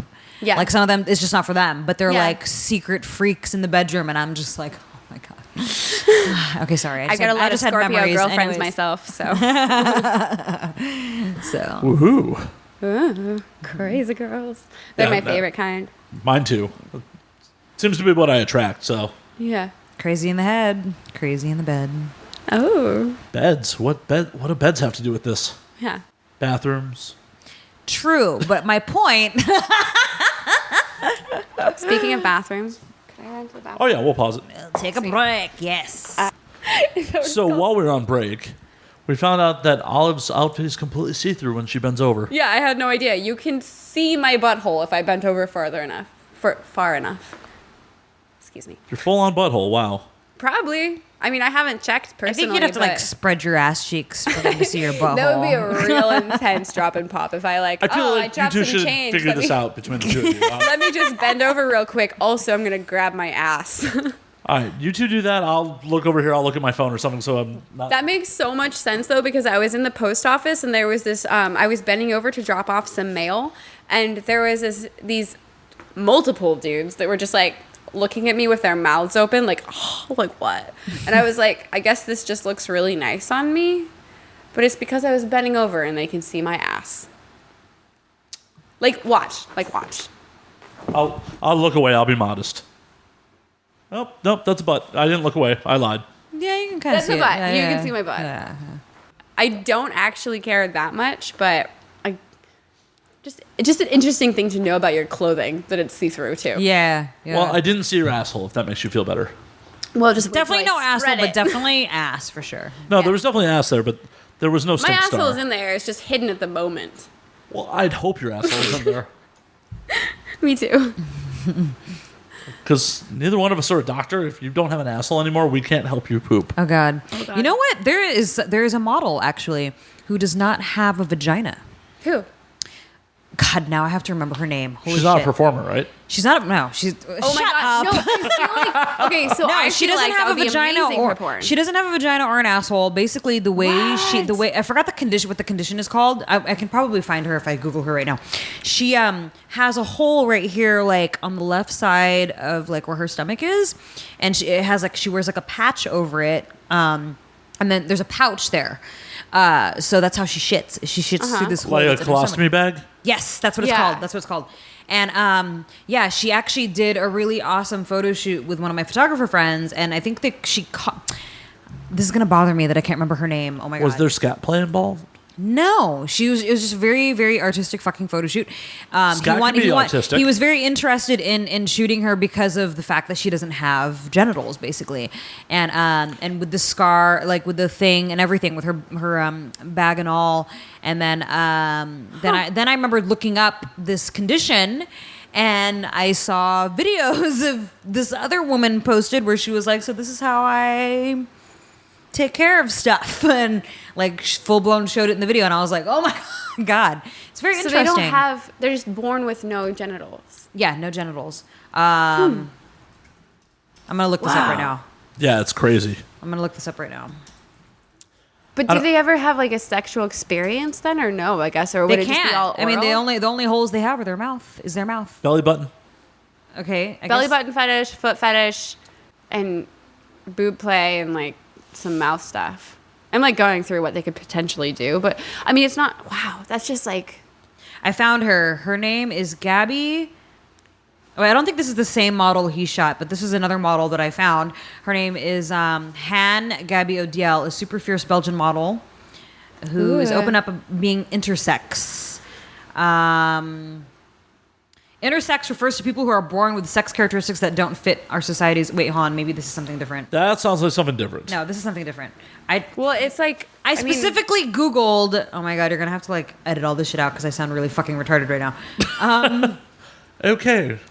Future Matt, edit this. Woman with no genitals. That's what I just fucking tried to look up. Anywho, why don't we table that for the moment? Oh, Yeah. I was born without a vagina. I just typed in woman with both genitals. Both genitals? I can't type. Just funny. It's okay. The alcohol's doing its job. Oh yeah. You know, I went vegan about 4 months ago, and my alcohol tolerance went way down. I used to be like such a good drinker when I lived in Portland, and I was like, I could like drink a fucking half bottle of whiskey if I wanted, and now I drink 3 glasses of wine and I'm like wine drunk. Awesome. Being wine drunk is so different too than like It is. liquor drunk, you know? Well, liquor drunk is I get crazy girl. Like not crazy girl in a bad way, like I'm like, well, kind of. I'm like, let's go scale a building and then smoke cigarettes, an entire 3 packs on a roof somewhere. You know, like That sounds like my idea of a good time. yeah, like let's like I left my keys in my house once and I came home after drinking tequila all night. I'm on the 2nd story and my friend still talks about this. I don't know how I did this. I leapt onto my balcony. Like I leapt onto the I was holding onto the patio with my hands and I scaled the bars and leapt over, broke into my door with a hairpin, got my keys, which I didn't need at that point, and like let her in. But that was a 2nd story balcony. Sounds like circus training. Yeah, I guess so, but I can do crazy shit when I've been drinking tequila. I try to drink a little less of it than I used to. So what's your For feelings sure. on ghost pepper infused tequila? That sounds like you don't want to get in your eyes. You don't. You don't want to get it in your eyes, Do you but have some? also it's spicy, which means that the day after is kind of rough. Do you have some? We're out at the moment. We're but out. Okay, I was gonna Yeah. like I want to try like a spoonful. They But it hopefully will sounds be sending us painful. more bottles soon. They what? Hopefully will be sending us more bottles soon. Cool. Shout out to Ghost Tequila. Ghost tequila. Ooh. Hell yeah. that Ghost a ghost Tequila rice? was legit as fuck, man. That shit, it made really good... Matt here made amazing, from scratch, spicy margaritas. Ooh. That sounds yummy. They were. They definitely were. Have you? I'm sure you've heard of this, but like drunk history. Oh, fuck yeah. Is that what it's called? Drunk Yeah. history? I only watched 1 episode, but I love that they were actually taking real historians and getting them drunk and then having them. It was real historians, right? And then they're having them tell the stories? Those are comedians. Comedians. Right. Okay. Historians, comedians, same diff. difference. Comedians are like historians. Yeah, same thing. Yeah, I really liked that show. I've only seen like a couple of episodes, but it was so funny. And this is kind of like that, but with porn. And without the animation. Well, actually, a lot of things are different. But there is alcohol involved. There's alcohol, there's history. It may not be ancient history, but It's it's just, a lot of Nicolas Cage history. Nicolas Cage history, your history. Do you talk about Nicolas Cage every show or just for mine? Just for yours. Oh. We saved We're the back cage. to Nicolas Cage again. No, we're not necessarily. We're just rehashing it momentarily. Yeah, we're just looking back on the golden days of Nicolas Cage talk an hour ago. Exactly. Shit. So I feel really bad about you being a vegan and walking into my house with me like half a dead cow on my plate. Oh, no, you don't need to feel bad about that at all. I don't really, but Yeah, no, it was something I needed to say. Yeah. Oh, you're vegan? Because I was vegetarian for 8 years, and I'm back to being vegetarian again. Yeah. Oh, the thing is, I have been vegetarian basically for most of my life just because that's my body type. If I eat, like, I used to eat steak occasionally because it's good. It's fucking delicious. It's delicious. But it doesn't suit my body, and I also have some, like, moral dilemmas with it anyway, but I won't get into that. Nobody wants to hear about the vegan talking about why they don't want to eat meat. But I stopped eating meat, and it actually just made my energy go way up. So but I don't care what other people do. I mean, I'm not going to designate, like, that's like being like, oh, I'm Christian, you have to be Christian. I'm not Christian. But, you know, that sort of, like, idea of, like... No, and I appreciate that. Forcing beliefs is really silly. People have to learn things on their own.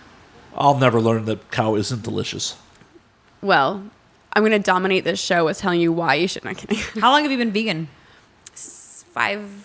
4 months, something like that. Oh, so very recent. Okay. So I moved to LA, and when I moved to LA, I became vegetarian, and then it recently became vegan. Okay. You're full on infected by LA. I see how it is. Yeah, I did. Well, I tried to do the vegan thing for 6 months, and I just like cheese too much, and there's really no such thing as... Well, actually, I'm a shitty vegan. I just ate cream today. I had like a gluten-free souffle because they only had gluten-free, but they had milk in it.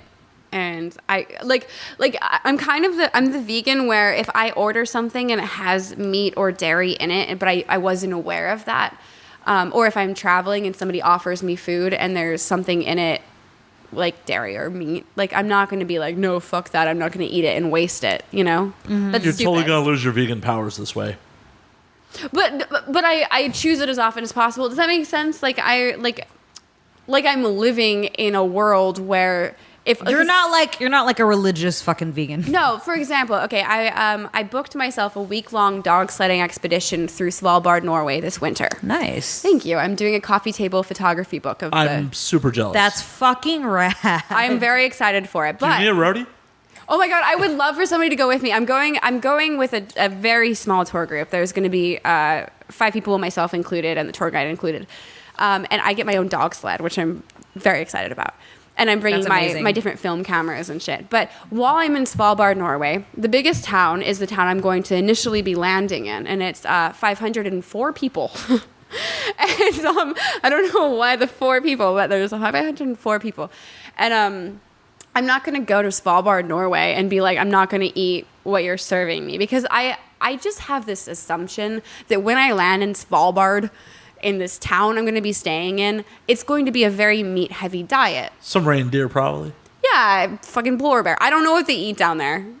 So I'm going to eat what is given to me because it is given out of, like, a good heart. But at the same time, when I am buying my own food, I'm not going to try to propagate the industry of meat. So. Oh, I feel like the commercial farming industry is fucking evil. No, it is, and I can't handle it anymore. If I was buying food, dairy, and meat from a small, like, farm where the animals are treated well and, you know, everything like that I approve of and I find ethically great, that's one thing. But I can't handle the industry. Oh no, I totally think it's evil. I'm just totally addicted to meat. Yeah, steak. I mean, steak is really good. Steak and mashed potatoes is really good. I did steak and kimchi, which kimchi's not even vegan either. That's a weird combination. Why is that a weird combination? Why isn't it a weird combination? Do you agree this is a weird combination? A weird combination of what? Fucking steak and kimchi? Steak and kimchi. I mean, I don't eat red meat. So, I mean, well, okay.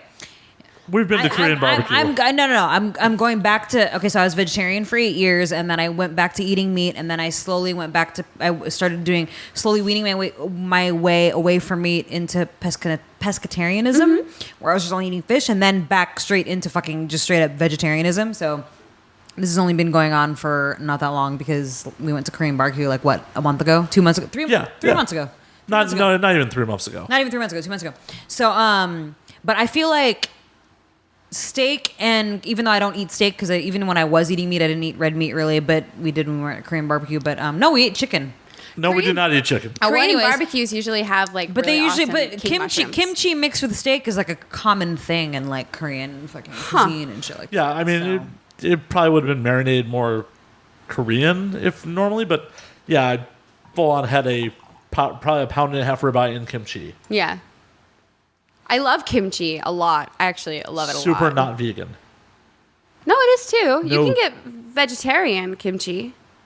You gotta specify it though, because otherwise they use fish parts. Yeah, no, I know about that. Like if you go to just a normal place and order kimchi, it's like full of fish. But if you, there's this one brand, I forget what it is, but it comes in like a glass jar, and you can get it from like wherever, Whole Foods, whatever. And it's vegetarian kimchi, and it's so good. It's like I could literally just sit and eat the entire jar, and my roommates fucking hate me because I smell like rotting cabbage. Well, I don't, but like, you know, like while I'm eating it, I do. They have to get over it. Kimchi's amazing. Yeah, I'm moving into my own place soon, so I don't have to worry about it. You gonna Smell like kimchi whenever I want. God damn it! You gonna stay in Hollywood, or are you gonna go to the Valley? No, I'm not going to the Valley. I love the Valley for what it is, and I'm never going to live there. I would never live in the Valley. No, Hollywood. I'm in East Hollywood now. Whatever. Yeah, and then I'm gonna move up to probably like North or West Hollywood. Well, North Hollywood is the Valley. Yeah, North It Hollywood. is? North Hollywood is Yep. considered the Valley. North Hollywood, like off of Hollywood Boulevard, though. Oh, you mean like 2 blocks? Yeah, like really close to here. Yeah, That's not considered North Hollywood. North Hollywood is its own place. North Hollywood okay. is its own city, but it's considered the Valley. Oh, so my 'Cause best it's over friend the- lives in what I thought was North Hollywood, which is off of Hollywood Boulevard. No, that's And Hollywood. I love that area so much. That's Like, Hollywood. I also love Los Feliz, and I know that's like the hippest little Yeah, that's like spot to east live. of Hollywood. But, Well, that's technically East Hollywood. That's East Hollywood. Exactly. Oh yeah, it's like yeah, it's like where I like to go. You know? I miss living in East Hollywood. Really? Part of me does. I mean, I know once I leave this place that I'm in currently, I'm going to miss it just because it was my first spot. And like, I've never lived in California. I always was like, oh, like I wonder what it'd be like to live in Hollywood. And now so I'll have nostalgia about this place I'm living in. But at the same time, like I'm almost 30. And if I have roommates for another year, I'm going to lose my fucking mind. I love you, roommates. I'm going to lose my fucking mind if I live with you. Hey, I'm in my mid-30s and I have roommates. I have nothing against that. Like, there's not like, it's not like a judgment of like roommates. It's that I have become enough of an introvert in my age where I'm like, if I have to walk into the kitchen and there's 5 people in there and all I want to do is make myself food. Some people are better off. Some people prefer living alone, and it works for them. Well, no, and there's nothing wrong with it. There's nothing wrong with that. I was living on my own. Yeah. I had my one bedroom in East Hollywood, and it was a choice of take on one roommate and move into this rad-ass place. He and I almost lived together. That's how we know each other. That's Cool. how we met. Yeah. Yep. Oh, nice. Well, that worked out nicely. Yep. But we didn't move in together. But we didn't move in together. Thank God. Yeah. I would have murdered you people. You would have murdered me because of all the people? different dicks that I had. So, or pussies no. Multiple coming in. hers. No, there would have been 4 of us in that apartment. Oh. And I would have murdered you people. Yeah. Me because I would have had like a different fucking person coming in and out because I'm such a whore. But anyways, well, back Ooh, then. la la. Back then, I went through a tramp age 2016. Woo. Anyways. And I'm very big about my space. Like I have zero problems having people over to be a guest on the show. But I'm very big on my own personal space, and having unvetted randoms in my house would have made me very uncomfortable. Yes, I feel the same way. My roommates never listen to this anyway. I recently had my roommates, they left town, but they invited people over without telling me. And then I just come out of the shower one day and there's like 5 people in the living room who I've never seen before. And I'm like in my towel. I'm like, hello. Well, at least you weren't naked, Yeah, just a little Me, towel. I fucking walked around my house naked all the time, and I was like, "Oh, there's people in my kitchen." Okay, Like, I used to, so when I was traveling around the country with a metal band and stuff, I left that, and then I started living in different anarchist community houses around the country because I wasn't an anarchist, but I believed in the cause of, more just being resourceful and doing things yourself.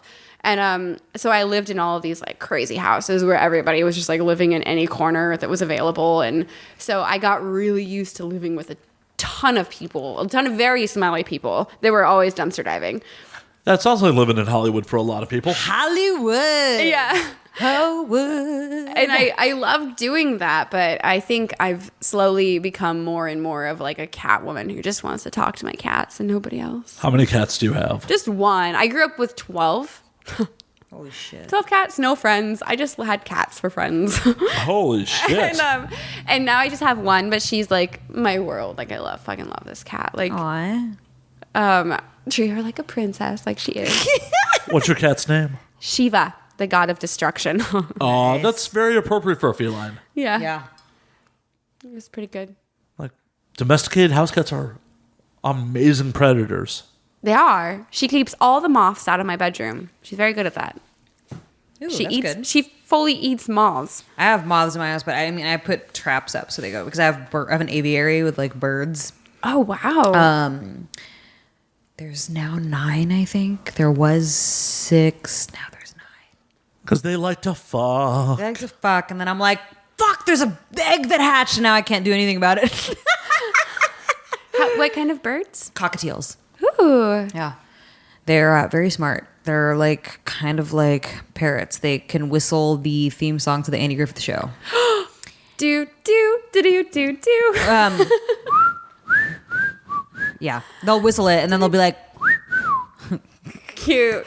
yeah. And that's why we don't do the podcast at Annie's place. Yeah, because I have too many birds. Oh my god, can we please do a podcast? I just want to talk to a bunch of birds.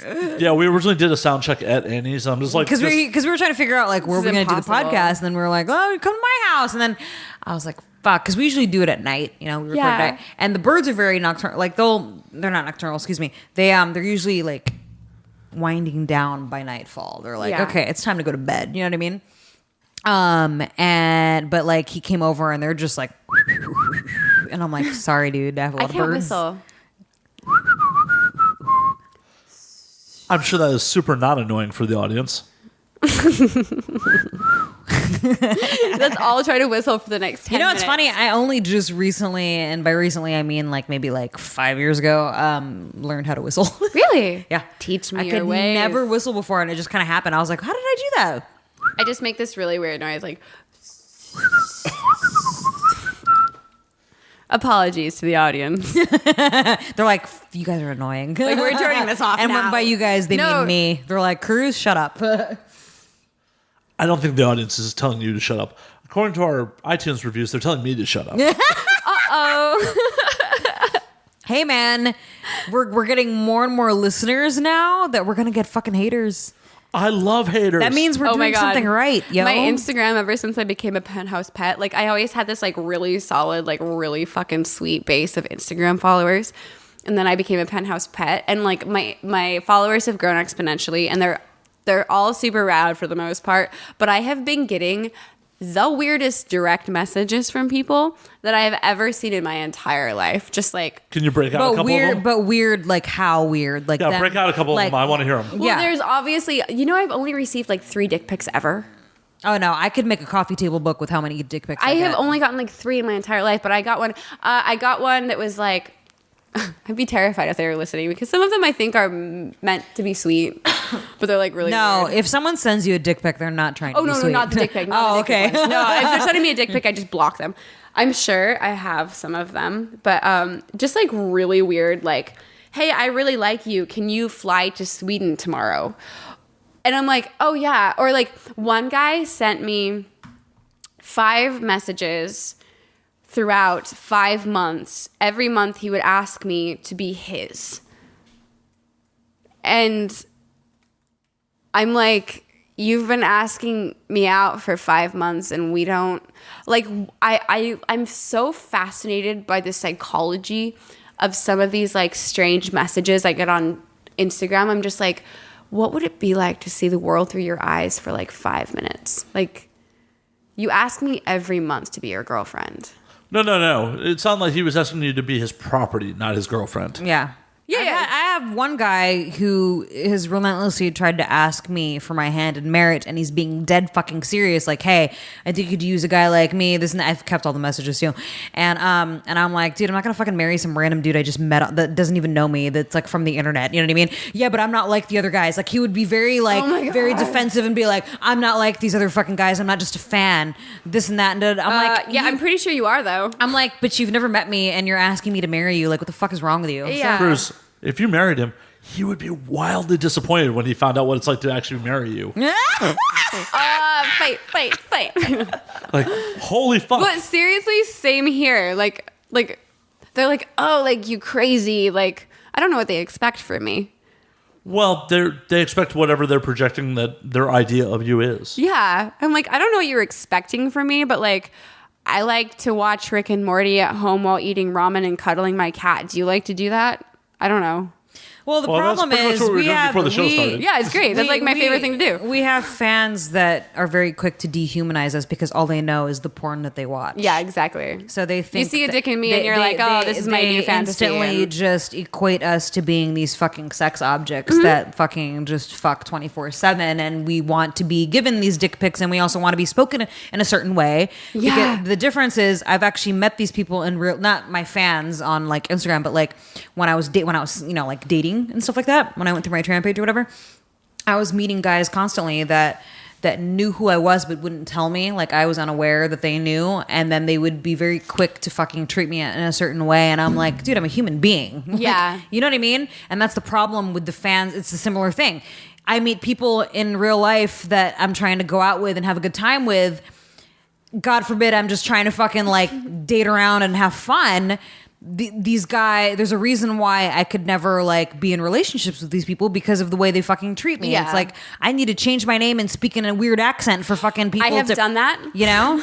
And so I feel like it's the same thing with people that write to us on fucking social media. They feel like they need to treat us a certain way and talk to us a certain way. And it's like, dude, I'm a fucking human being. You don't need to fucking talk to me in a certain way.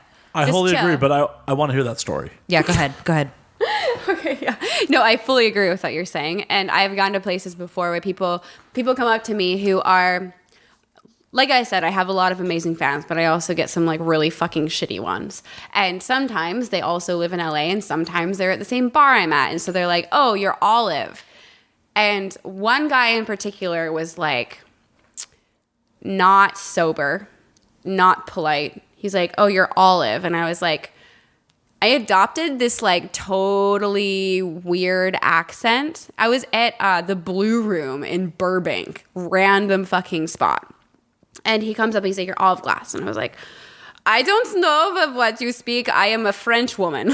like this is not the Speaking with a German accent. I don't even know what accent that is. That was just like whatever fucking, like I was already a little bit drunk, and he was obviously going to be like creeping on me super hard. And I was like, I have come here on my visa. I don't know the English, you know, like I was being so ridiculous and like over the top, and like I don't even know, like I wasn't even being like I was just making up like an accent that I'm not even sure where I got it from. And then I was saying that I was here from France, and this went on. Like anytime he'd come up to me, I'd be talking in normal like this to my friends, and then he'd come up to me and be like, and every time my accent would change.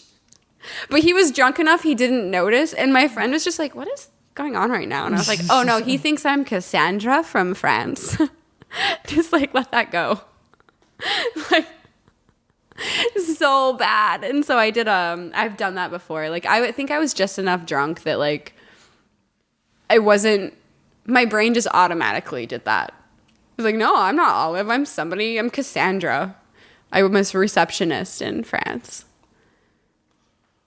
with a German accent. Like a really, really shitty, kind of offensive, but at the same time it was drunk, so it just happened. And I like German people. You gotta love that European Union. You could just go wherever you want. It's like, do you have to cut that out? Was that okay? Okay. I'm like, is that offending people? I don't mean to offend anybody. I am totally gonna cut that. No, I'm not. Okay, you can hear my really, really bad German accent while pretending I'm a French person. Well, you were just from France. You could have been German. And Yeah. because the European Union has open borders, It does. you could have, moved from Dusseldorf or Truly. And I have been to Paris many, many times. And I think I started off speaking in like something like a French accent. And then it just developed into this like weird shit. And I know enough French that I could convince like a hick that I was from France. And the haircut really kind of helps, so. But I have done that before, and I will probably do it again now that I've done it once. I'm like, oh, that was very effective. So, speaking of travel, where in the world is your favorite spot? Goodness, that's a good question. Have you ever heard of Bruges in Belgium? Yeah, there's a Colin Farrell movie about it. Yeah. Wait, In what Bruges. movie is that? In Bruges. In Bruges. Oh. So I stayed at the Duke's Palace Hotel in Bruges. I was doing my freelance modeling, and I was hired by the Count of... It was one of the counts in Belgium. He's a count, but he's I won't give away too much about him because he wants to be really low key because he's also a politician, but he's a count. And if you're royalty, do you have to run for office?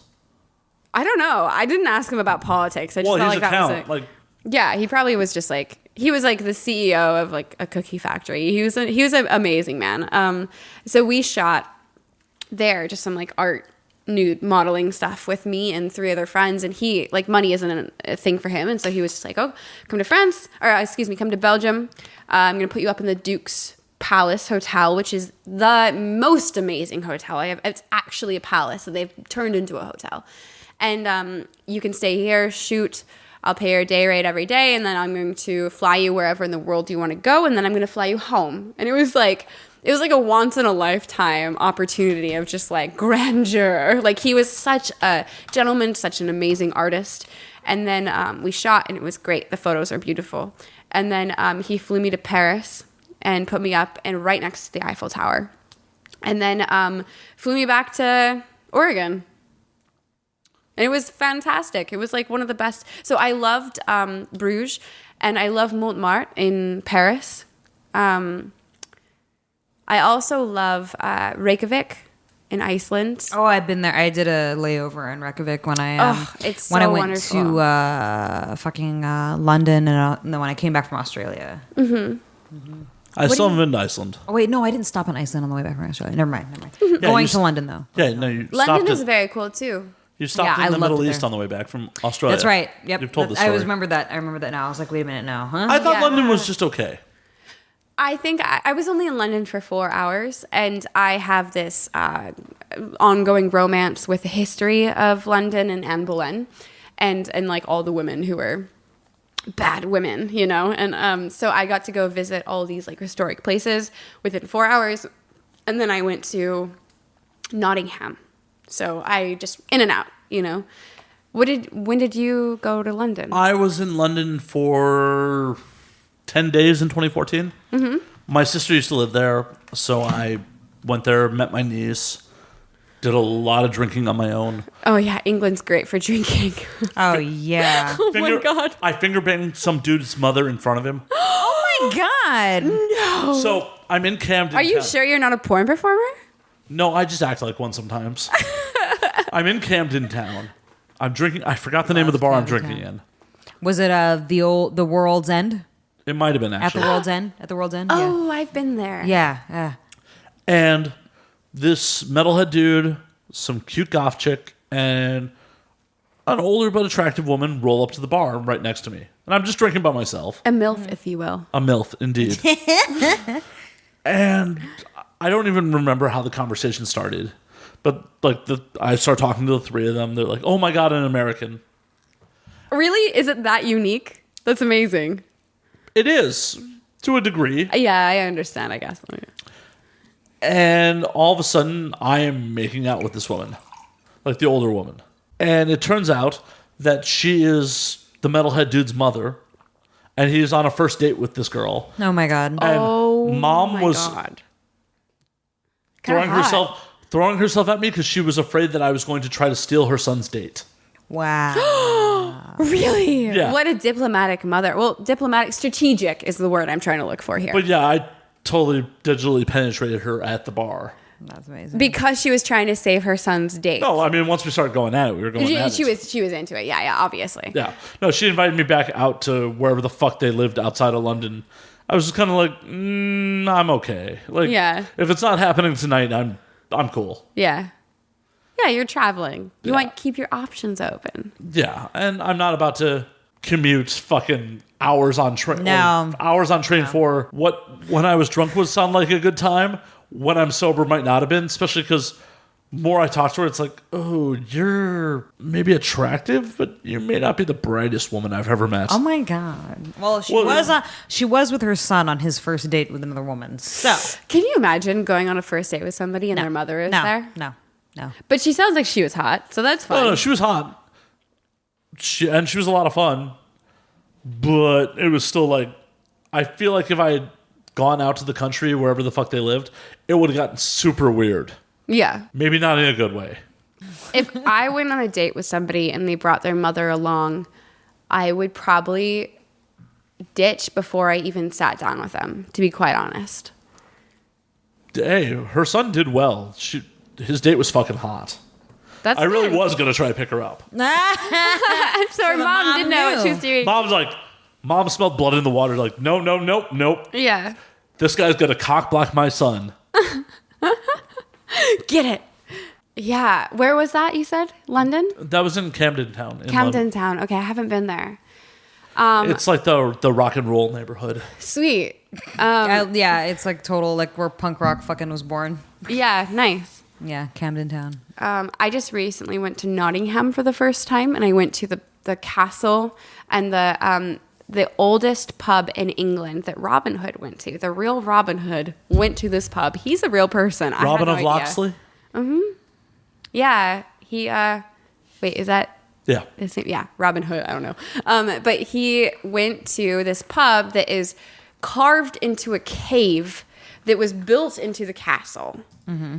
And I went and got drunk with a bunch of Scotsmen. That's great. I remember going to Whitechapel and like looking at where Jack the Ripper, all the murders happened and stuff. Shit. And I went to one of the bars where two of the victims were last seen. Where was this again? Whitechapel? In Whitechapel, Is that in London? London? It's in That's London. That's an area. It's an area of London. Right? Yeah. Yep. It's a district in London. I went all over the place. I was in London for almost 3 weeks. Cool. Before I went to Australia. Like I was in London for like 2.5 weeks. Then I went to Paris for a couple days, and then went back to London, and then went to Australia. Nice. And it was interesting because we were talking about like the whole thing about like people, like them noticing Americans and stuff like that.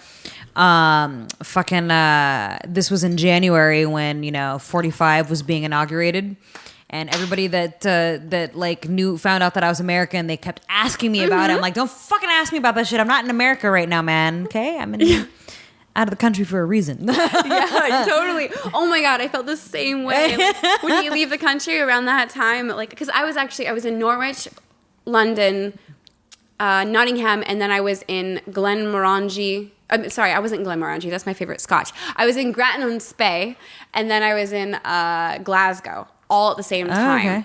And Scots. Wait, how I've got did some you exist in multiple places at the same time? I am omnipresent. Holy shit, Cruz. I am God. This is our first omnipresent guest.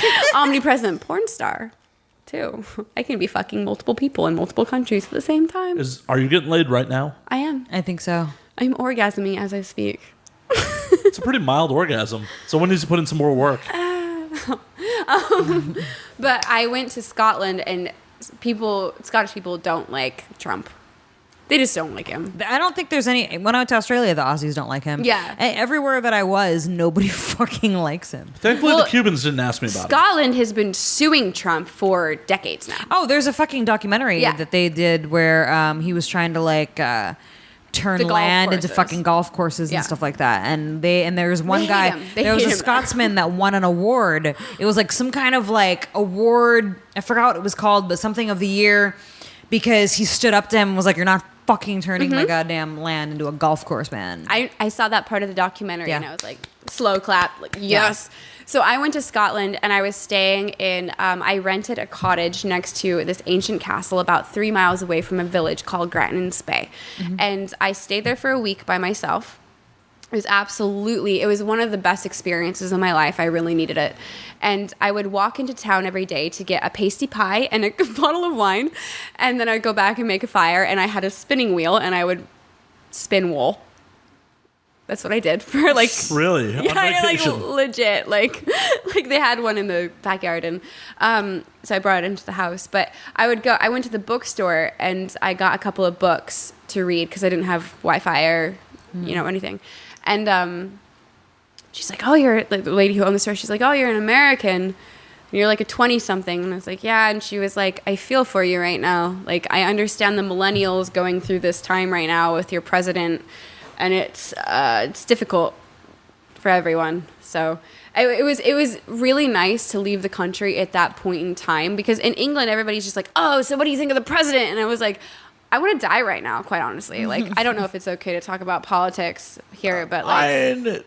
And nothing is off limits. Yeah, I understand. We're not a political podcast, but nothing is off limits. Yeah, like, it's just my feelings on the subject. No, like, none of us are fans of Trump. I was very depressed. I was, like, really depressed when this happened. And then I went to England, and everybody's like, oh, you're an American, what do you think? And then I went to Scotland, and everybody was like, I fucking feel for you. I was like, thank you. This is where I need to be right now. Like, I needed that. I felt like Scotland was hugging me, comforting me out of my woes of the president. No, it was bad news. I went to Cuba in February, and thankfully nobody asked me about 45 while I was down there. Yeah. Because they have, they are definitely affected by whatever the fuck happens in this country. They are. And they are currently being affected by it. It sucks that, they fucked it. They turned around and fucked it back up. I'm super fortunate that I got to go. Mm-hmm. I really want to go to Cuba one day. It's I'd amazing. like it if it was legal for me to go. It's amazing. Yeah. Technically, I went on a journalism trip. Cool. That's awesome. Tourism's not allowed, but, journalistic activities is. We did 2 podcasts down there. Well, I did 2 podcasts down there. Wow. Oh, yeah, that's right. You did. You totally did. We still haven't aired those, but... Oh, I thought I just burped into the microphone. I'm fine. It's everything's fine. Things to clean up in post, ladies and gentlemen. Things to clean up in post. I hope I didn't burp into the microphone. I've been doing it all night, so it's all good. Bleh. Bleh. Now, Cuba's amazing. Yeah. If you get to go, go. Even if you have to gateway through Canada or Mexico, go. Mm-hmm. Yeah, no, I'll smuggle myself in if I have to. I know people who have, and I know the tricks. And so, I don't know, like... Have you traveled a lot? I do at least 2 international trips a year. Yeah. So you travel substantially then. And when I was little, living on a commune in Utah where the women are taught that you grow up and you become a wife and you stay put your entire life in this one fucking commune. The only thing I wanted to do was see every single place in the world that I could see.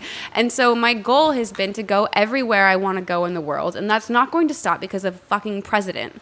No. If I want to go to Cuba, I'm going to fucking go to Cuba. And I'm going to dance all night long and drink... Do they drink tequila? They're more rum. I'm going to drink a bunch of rum. And I'm going to eat delicious Cuban food. Speaking of which, I have Havana Club right there from Cuba. Ooh la la. I might have to try a bit of that. It's very good, actually. I don't even like rum, and that's good fucking rum. Mm-hmm. But I don't know. Like, life is about the adventure of it. And life, like, for me, the adventure of life is traveling. And God forbid somebody thinks they're going to make me stop. Damn right. Yeah. Damn right. No, I kick myself for not starting, seeing the world earlier. I didn't start until in my 30s. I agree, because I could have done that in the beginning of my career when the business was actually booming, And you had all that money? And instead I invested in a house and I bought, a couple of cars, whatever, but... That was kind of smart of you, though. How old were you when you started?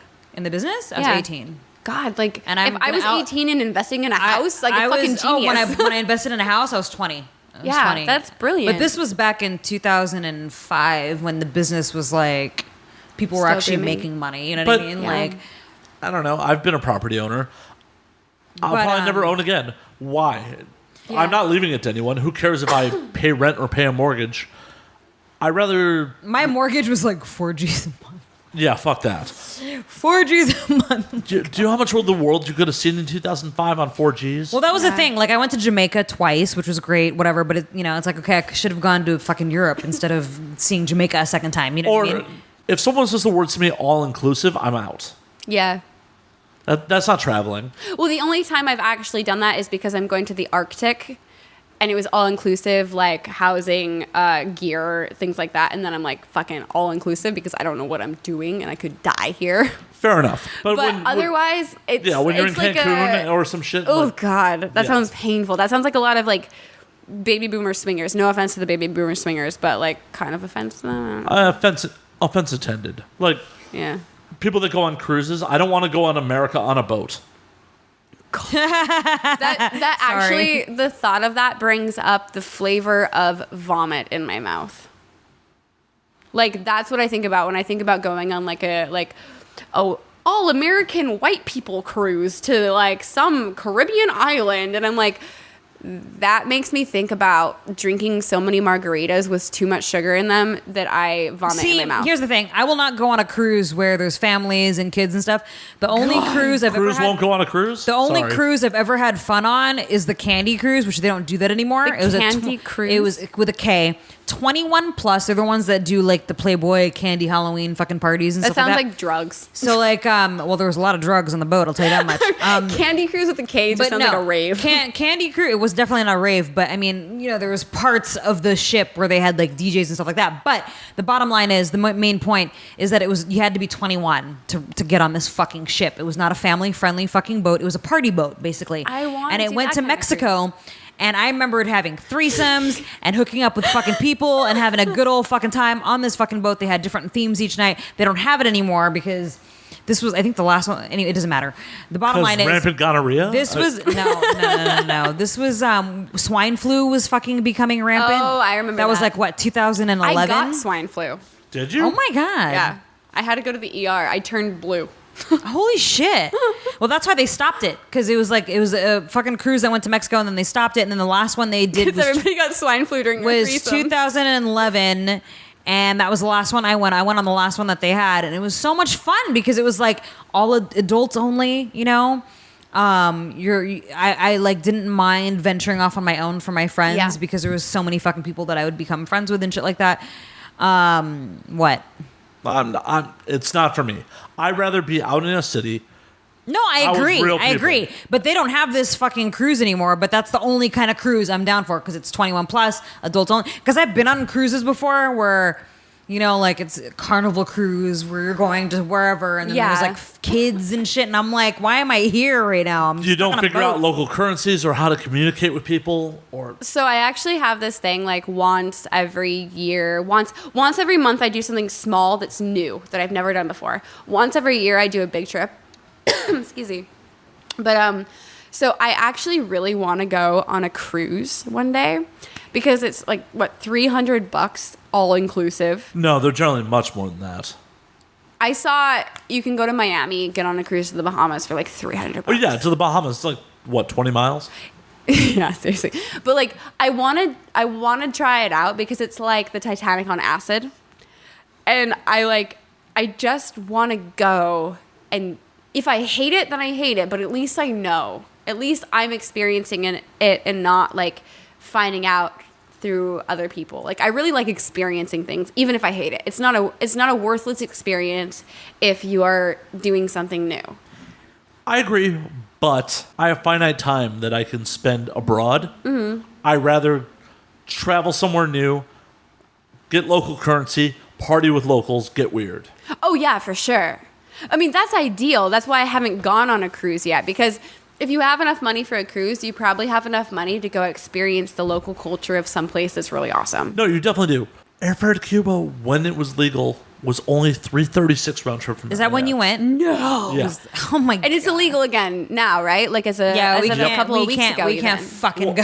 It's so they don't know how to enforce it yet. So I haven't checked if the U.S. routes are still. But running. I mean, if we bought a trip right now, like, good luck coming back in. Maybe? I wonder if I looked on like Kayak right now, like what the cost of a like if they would be like, kayaking. Oh, you can't go, or if it's like Look, what would happen? I don't know, but airfare was $336 round trip from LAX. God.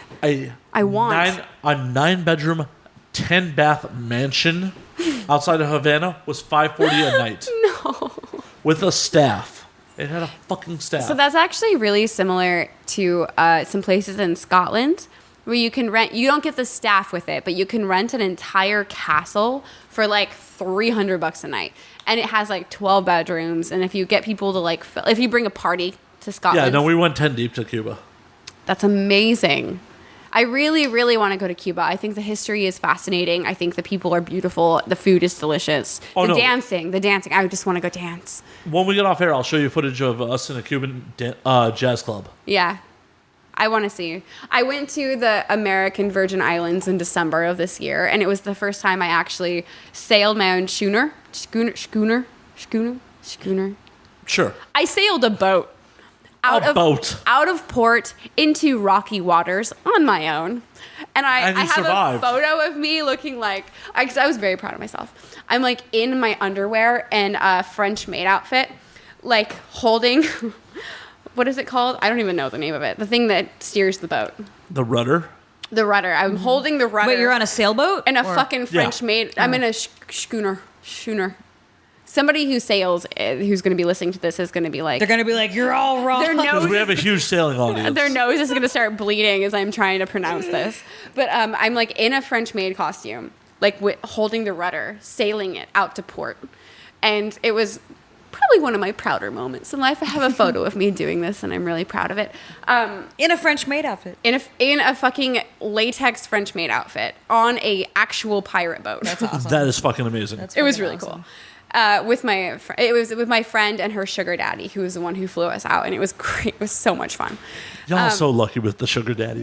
I mean, he's not my sugar daddy, but he paid for me to go out, so I guess in a way he's kind of my sugar daddy. It's great to have friends that have sugar daddies because they're likelier to be like, oh, you want to bring some friends? Yeah, but the problem is, even if you have a sugar daddy, they're not about flying people that have testicles out.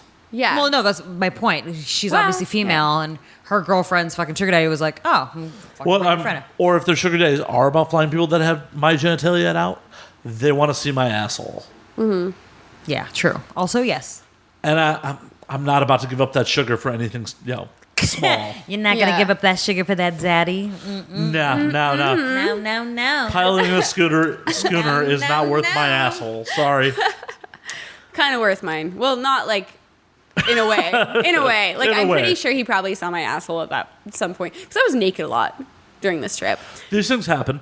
Yeah. And I went, why was I talking? Oh, the dancing. Because I wanted to go to Cuba for the dancing. And so I went to the Virgin Islands. And, like, I love island culture. My first memories of life are living in the Keys. I lived in the Keys for... My father started... was he, like, a missionary? Like, why? He was a cult leader. He started cults all around the country. My father did. My grandfather was also a cult leader, but he started the Mormon area of the thing, of the cult leading. And then my father was like, he got back from Vietnam, and he decided that he was Jesus. And he went around the country and started these cults about weed. Nice. Yeah. Real quick. Are you going to continue in the family business? Or are you going to start a cult? I am Jesus. No, I'm not. No, I'm going to do porn and make a lot of really amazing art and, like, I don't know, go traveling a lot. Probably not going to be Jesus. Well, hopefully you don't get crucified. I have been crucified, but, like, in the bondage arena of things. Yeah, I don't see stigmata on you. Not yet, anyway. Ooh. Ooh la la. But, what was I saying? Sorry, I didn't mean to sidetrack you. No, you're great. Yeah, cults. Yeah, Well, your family started a bunch of cults. We were talking about... And then you ended up in many ports because your father had started many cults. Oh, my first memories were in Key West, and so I have, like, a love of... I don't remember. I've been drinking. I'm almost through with this bottle of wine. So, not to like derail the conversation, but I did find out who that model is. Mm-hmm. Okay, because I texted our good friend Wolf Hudson, who was just on our show. He's actually, because he knows the photographer. He used to live with the photographer, and I said, "Hey, who was that model?" And her name, she goes by Damage Dolly. Ooh. And yes, she actually has a Vice article with Vice magazine called "The Cam Whore with No Vagina." Nice. Yes. So anyways, she has suffered from one of the rarest cases of Crohn's disease. That's the reason why people have colonoscopy. Well, that is one of many reasons. Yeah. On account of it, had to get her rectum, vagina, and breasts removed. Wow. So here's a picture of her. And he actually kind of photoshopped her it's called not colonoscopy. Colonoscopy. Fuck, I can't remember. Colonoscopy. Not colonoscopy. Fuck, I can't talk. Colostomy bag. Yeah, anyways, Colonoscopy, that's what she looks like. She doesn't Hey, have breasts. Cruz, can you pump out that URL for our listeners so they know what we're looking at? We're looking at Colostomy blackulaphotography.com, and that's Blackula with a CKULA at the end. Blackula. Yeah, Blackula. He shot this model. I'm pretty sure I've shot with Blackula. Yeah. She does not have a vagina or asshole, and she has little seats on the side there. He photoshopped And that. apparently she has a halo in most of her pictures. Cool.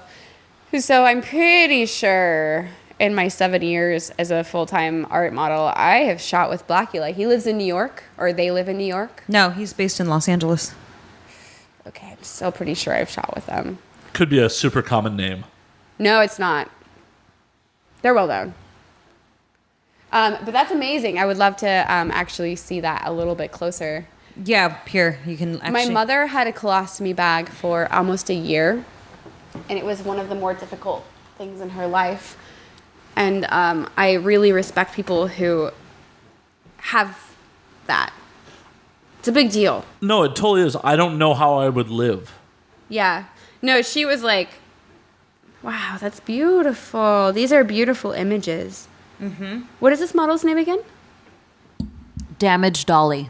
Well, Damaged Dolly is a total babe and so brave. My God. Yeah. Wow. Respect. Hey, Olive. She's very beautiful, right? Mm-hmm. She's hot. Look at her. No, she's totally hot. Mm-hmm. But we were talking about this earlier. How okay, well, can she have sex? She can't have sex. She's a mouth. She just her mouth, just with her Yeah. mouth. Yeah, exactly. She might give a mad good ham job. That too. I bet you. Also, if you've ever seen Deep Throat, sorry, that's terrible. It's all good. Oh wait, she has a website. It's damagedolly.com is her website. She's gorgeous. Yeah, no, she's absolutely fucking beautiful. gorgeous. She looks like a kind of gothic Snow White thing going on. Oh wait, her website does not work anymore. Never mind. Just kidding. I was trying to go to her website to see if I could. Well, just Google her then. yeah, you can just Yeah. Google her. Damaged Google Dolly. her. She probably has a Model Mayhem. Yeah. Creeps don't doesn't? hire her. Who doesn't have a Model Mayhem? This Yeah. dude right here. Well, you should get one. You gonna represent me? I'll be your manager. I'll be your agent. Cruz, I got an agent. I finally made it in Hollywood. Yay! Is it fucked up that my agent gets booked more than me? Oh my god. So, Olive, I would love this conversation to go all fucking night, but I feel like we're way past your heart out. Yeah. Well, I have a flight to catch at 11:45 p.m. Oh man, it's kind of shitty. and that- it's 9 o'clock right now. Yeah. Seeing as you were saying you wanted to leave at 8, Yeah. So I should probably go. we don't want you to. So but I guess that means last call comes early, huh? yeah. One more sip of wine. It's fucking I'm gonna last be call. so Well, drunk let's when I get to toast. the airport. Let's toast last call right now. Someone Cheers. say Cheers, cheers, cheers. cheers, Toast. cheers, cheers. Slanja, Laslovia. You can have another one. It's all good. Well, I've been doing this in my head. I do this when I get drunk. I'm like, 11:45 is when the plane departs.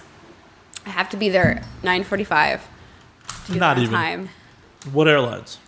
Alaska. Yeah, but it is LAX. Terminal 6. That's fine. It's bad I know that off the top of my head. No, I'm there so often. Yeah.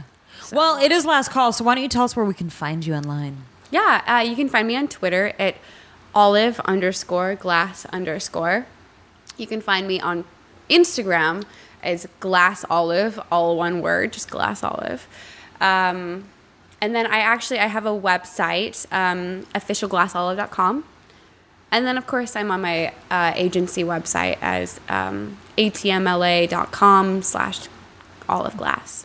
Awesome. Matt, where can we find you? And you can also find her as the June Penthouse Pet of the Month. Yeah, That's also right. Penthouse Pet of the You Month are the for June. penthouse. That's right. Thank you. You are the penthouse. But for those listening, Olive Glass is the penthouse pet of the month for the month of June. Yep, So that's check me. her out. I was just looking at the pendant the whole fucking show. Like, Yeah. he's just chilling there. Yeah. Okay, Matt, where can we find you? You can always find me at Matt_Slayer on Twitter, Matt Slayer on Instagram. It is Matt Slayer on Snapchat, not Matt Effin Slayer on Snapchat. Oh, shit. I fucked that up on previous episodes. And Matt Effin Slayer on Facebook. And you can find me at Annie fucking Cruz on Twitter, at Annie Cruz on Instagram. Annie fucking Cruz. Okay, Annie I'm going to be fucking- looking you both up. Oh, yeah. Sorry. Annie Well, fucking I follow Cruz. you. Annie fucking Cruz on fucking Snapchat. AnnieCruz.com for business, AnnieFuckingCruz.com for pleasure. And of course, you can find us at And Now We Drink on Twitter, at And Now We Drink _ on Instagram, and NowWeDrink.com. Be sure to fucking check us out, guys.